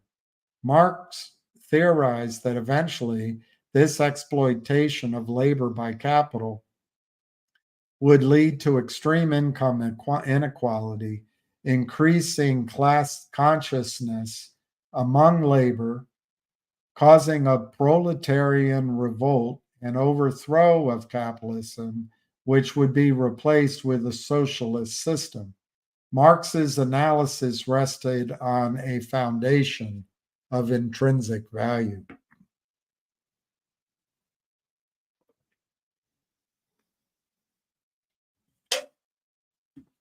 The problem with this critique of gold is that economic theories based on intrinsic value have not been credited by economists since 1871.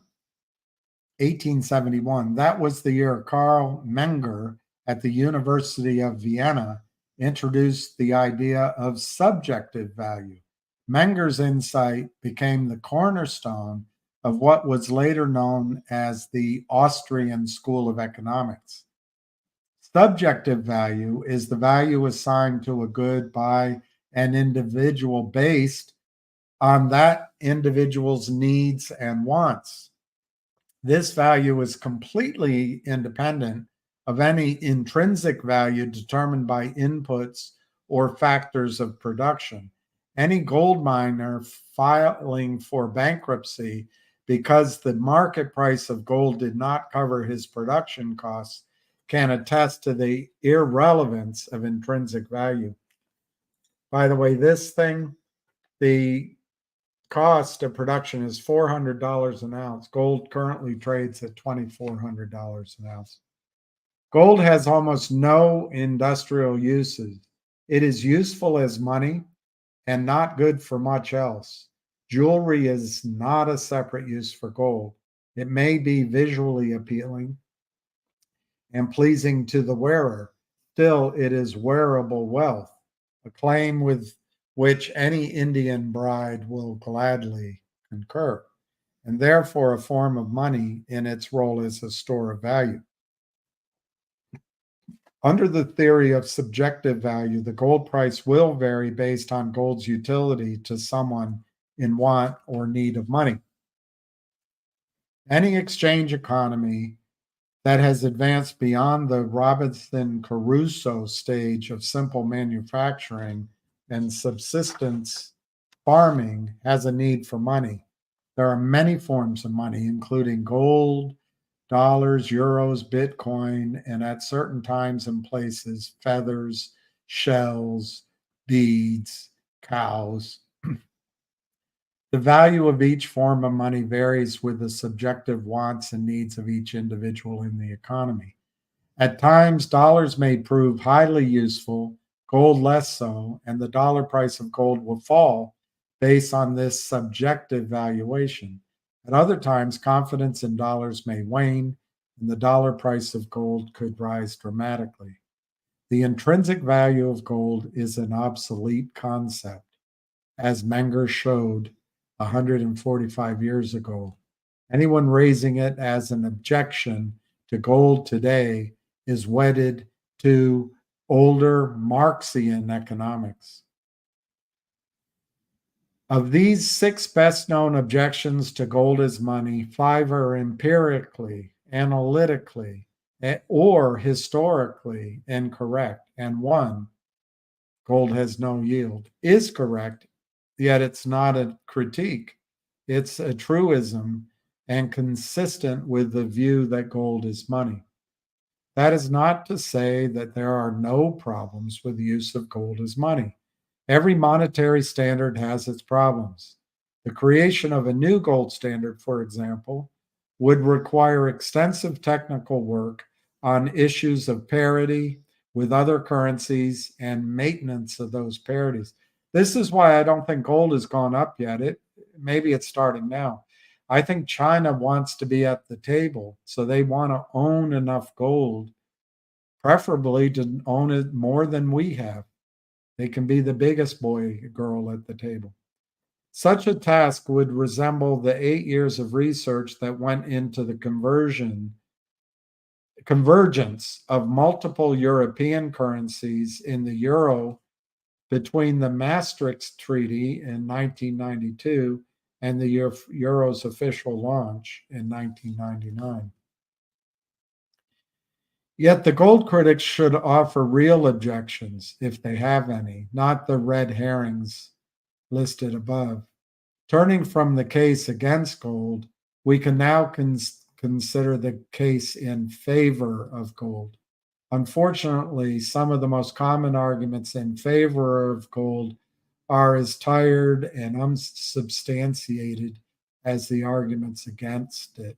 For example, some conspiracy fans claim there is no gold in Fort Knox. I might be one of those. Really? If gold were as valuable as they claim, why would the US government let the gold out of its sight? Ever heard of bankers? In fact, the bulk of US gold is safe and sound in Fort Knox, Kentucky, and West Point, New York, with much smaller amounts at the Denver Mint and the Federal Reserve Bank of New York. This gold may be leased to others through the Bank for International Settlements in Basel, Switzerland, yet that does not mean U.S. gold is not in U.S. custody. I think that's an open question, but you know what? Doesn't matter. We're never going to let anybody know. Gold leasing is a paper transaction with no requirement for physical delivery. Ooh, I think I'll read that again. Gold leasing is a paper transaction with no requirement for physical delivery. Share leasing, share hypothecation, is a paper transaction with no requirement for settlement. Wall Street's so corrupt. Other gold supporters claim the fact that the United States has not audited audited its gold hoard proves the gold is not there. In fact, it proves the opposite. The United States has a powerful interest in downplaying gold's importance. The government wants its citizens to forget their gold even exists.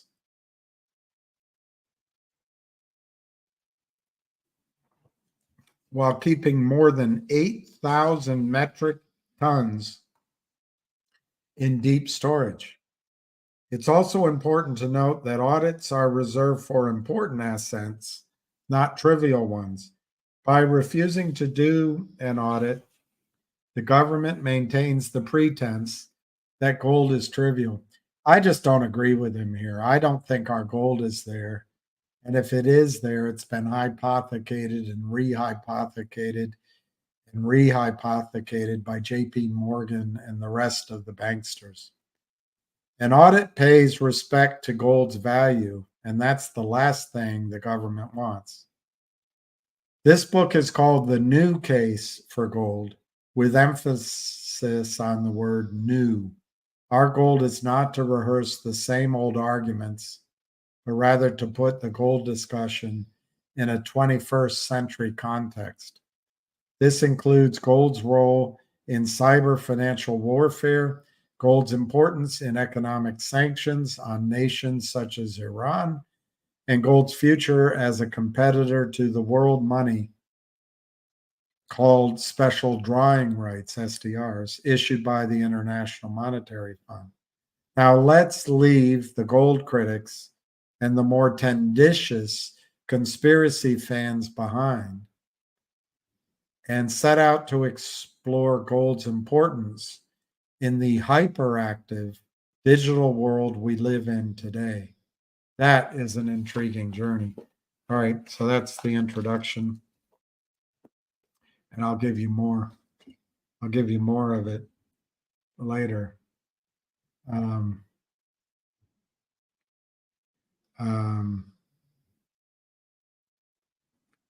So there's some activity. DJT's in the green after market. Logic is flat. RCRT's in the red. One stock's in the green I can't mention. You're saying MMAT? Wow, MMAT is up 35% in after hours. I wonder what's going on, Cliff. I wonder what's going on. Pretty amazing.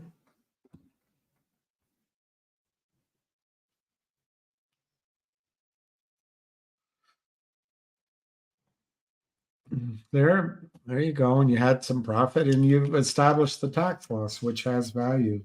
And I want to make it my personal goal that you have a trade here that makes use of that tax loss.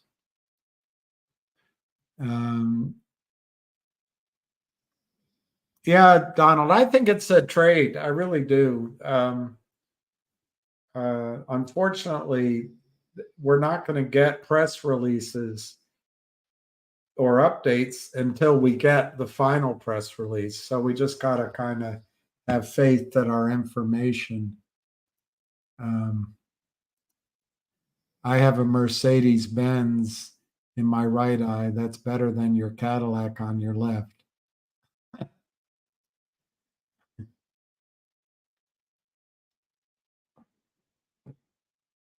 Wow. Devilio, Metamaterials, and it announced an update of the short selling investigation. Let's look it up. Let's look up the announcement.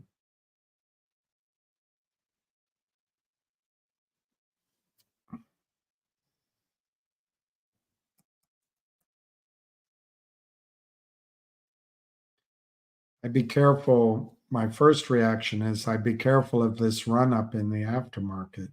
It could be a sucker's rally. But let's read it. Let's read it. Thank you, Davio. Metamaterials announced an update on the short selling investigation taken in June of 2023. They retained Shareholder Intelligence Services, LLC, to review trading patterns. Based on this analysis, and with zero tolerance for illegal naked short selling, Meta employed, MMAT, employed the services of law firms Christian Attar and Warshaw Bernstein to determine the merits of such claims. Since June of 2023, the lawyers have conducted an exhaustive investigation and undertaken in-depth due diligence. I'm not sure I like where this is going. The lawyers have now concluded, it went the right way. The lawyers have now concluded that MMAT has meritorious claims for market manipulation against several parties. Yay! I believe Meta has an actionable case in connection with its MMAT/MMTLP claims. We look forward to working with the company, noted James West Christian, partner at Christian Attar. Noted Meta board chairman Jack Harding, quote, "We needed all available data unearthed by these esteemed securities law firms at our disposal to delineate stock manipulation. We wouldn't listen to any of the advice we got from the others, much to the cost of our shareholders. But we did want to cover our ass first, and by which party we are now equipped with necessary information to act and will be further sharing these findings with regulatory agencies. Simultaneously, we expect to file legal proceedings in the coming quarters against the responsible financial service firms." Awesome. That's awesome. But be careful. Remember, they'll go to settlement and they'll let Kurt Kramer, Jeff Easton walk if you're not careful. But that's awesome news. That's awesome news. Thank you for pointing it out. My email to contact me is fair and balanced. Fair and balanced.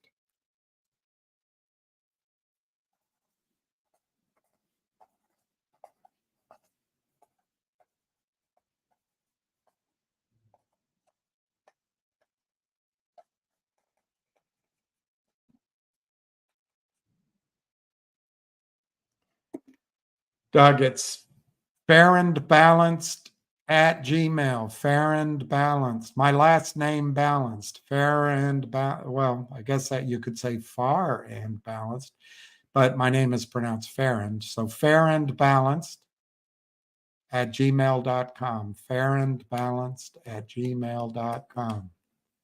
I'll write down your name just in case you've already signed off. Doug Peterson.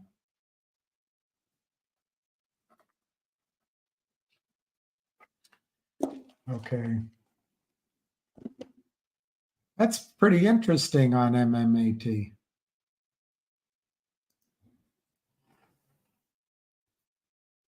Well, you know, Joe, it's not a bad idea. I think the CEOs should not sign these notes. But I also think CEOs buy into the idea that the regulators are there to protect CEOs. I mean, that guy from MMAT is saying we needed to get the legal information. But meantime, he and his board voted in a disastrous financing because they didn't listen. And I know this firsthand. It wasn't me. But people advised him not to do that. But yet his lawyers said, you got to do it. CEOs have to think, not just cover their ass. And they have to have the courage to stand alone, but they don't. Why? Because they can be sued. It is awesome. I'm talking of Knott's jokes. The Pelican. That was Ogden Nash. I can't claim that joke as my own. That was Ogden Nash. That was Ogden Nash. A clever fellow. A very clever fellow.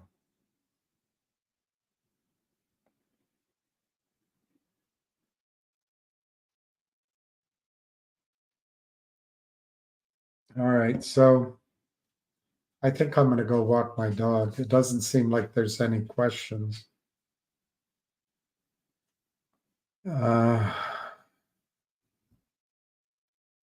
And I'm going to get to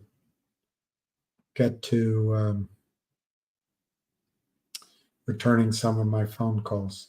So thank everybody. I might do a separate video on this book because it intrigues me, as it always did. I read all 4 of his books. And I don't know how to edit out. So I just have to start anew. That really is exciting about MMAT, and I congratulate the CEO. Let me get his name correct. Anyway.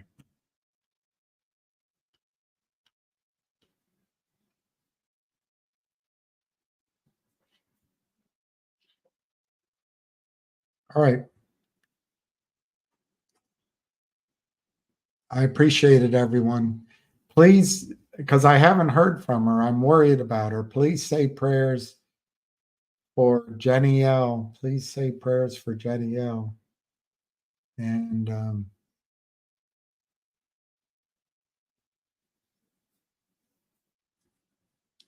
you can say prayers for me too.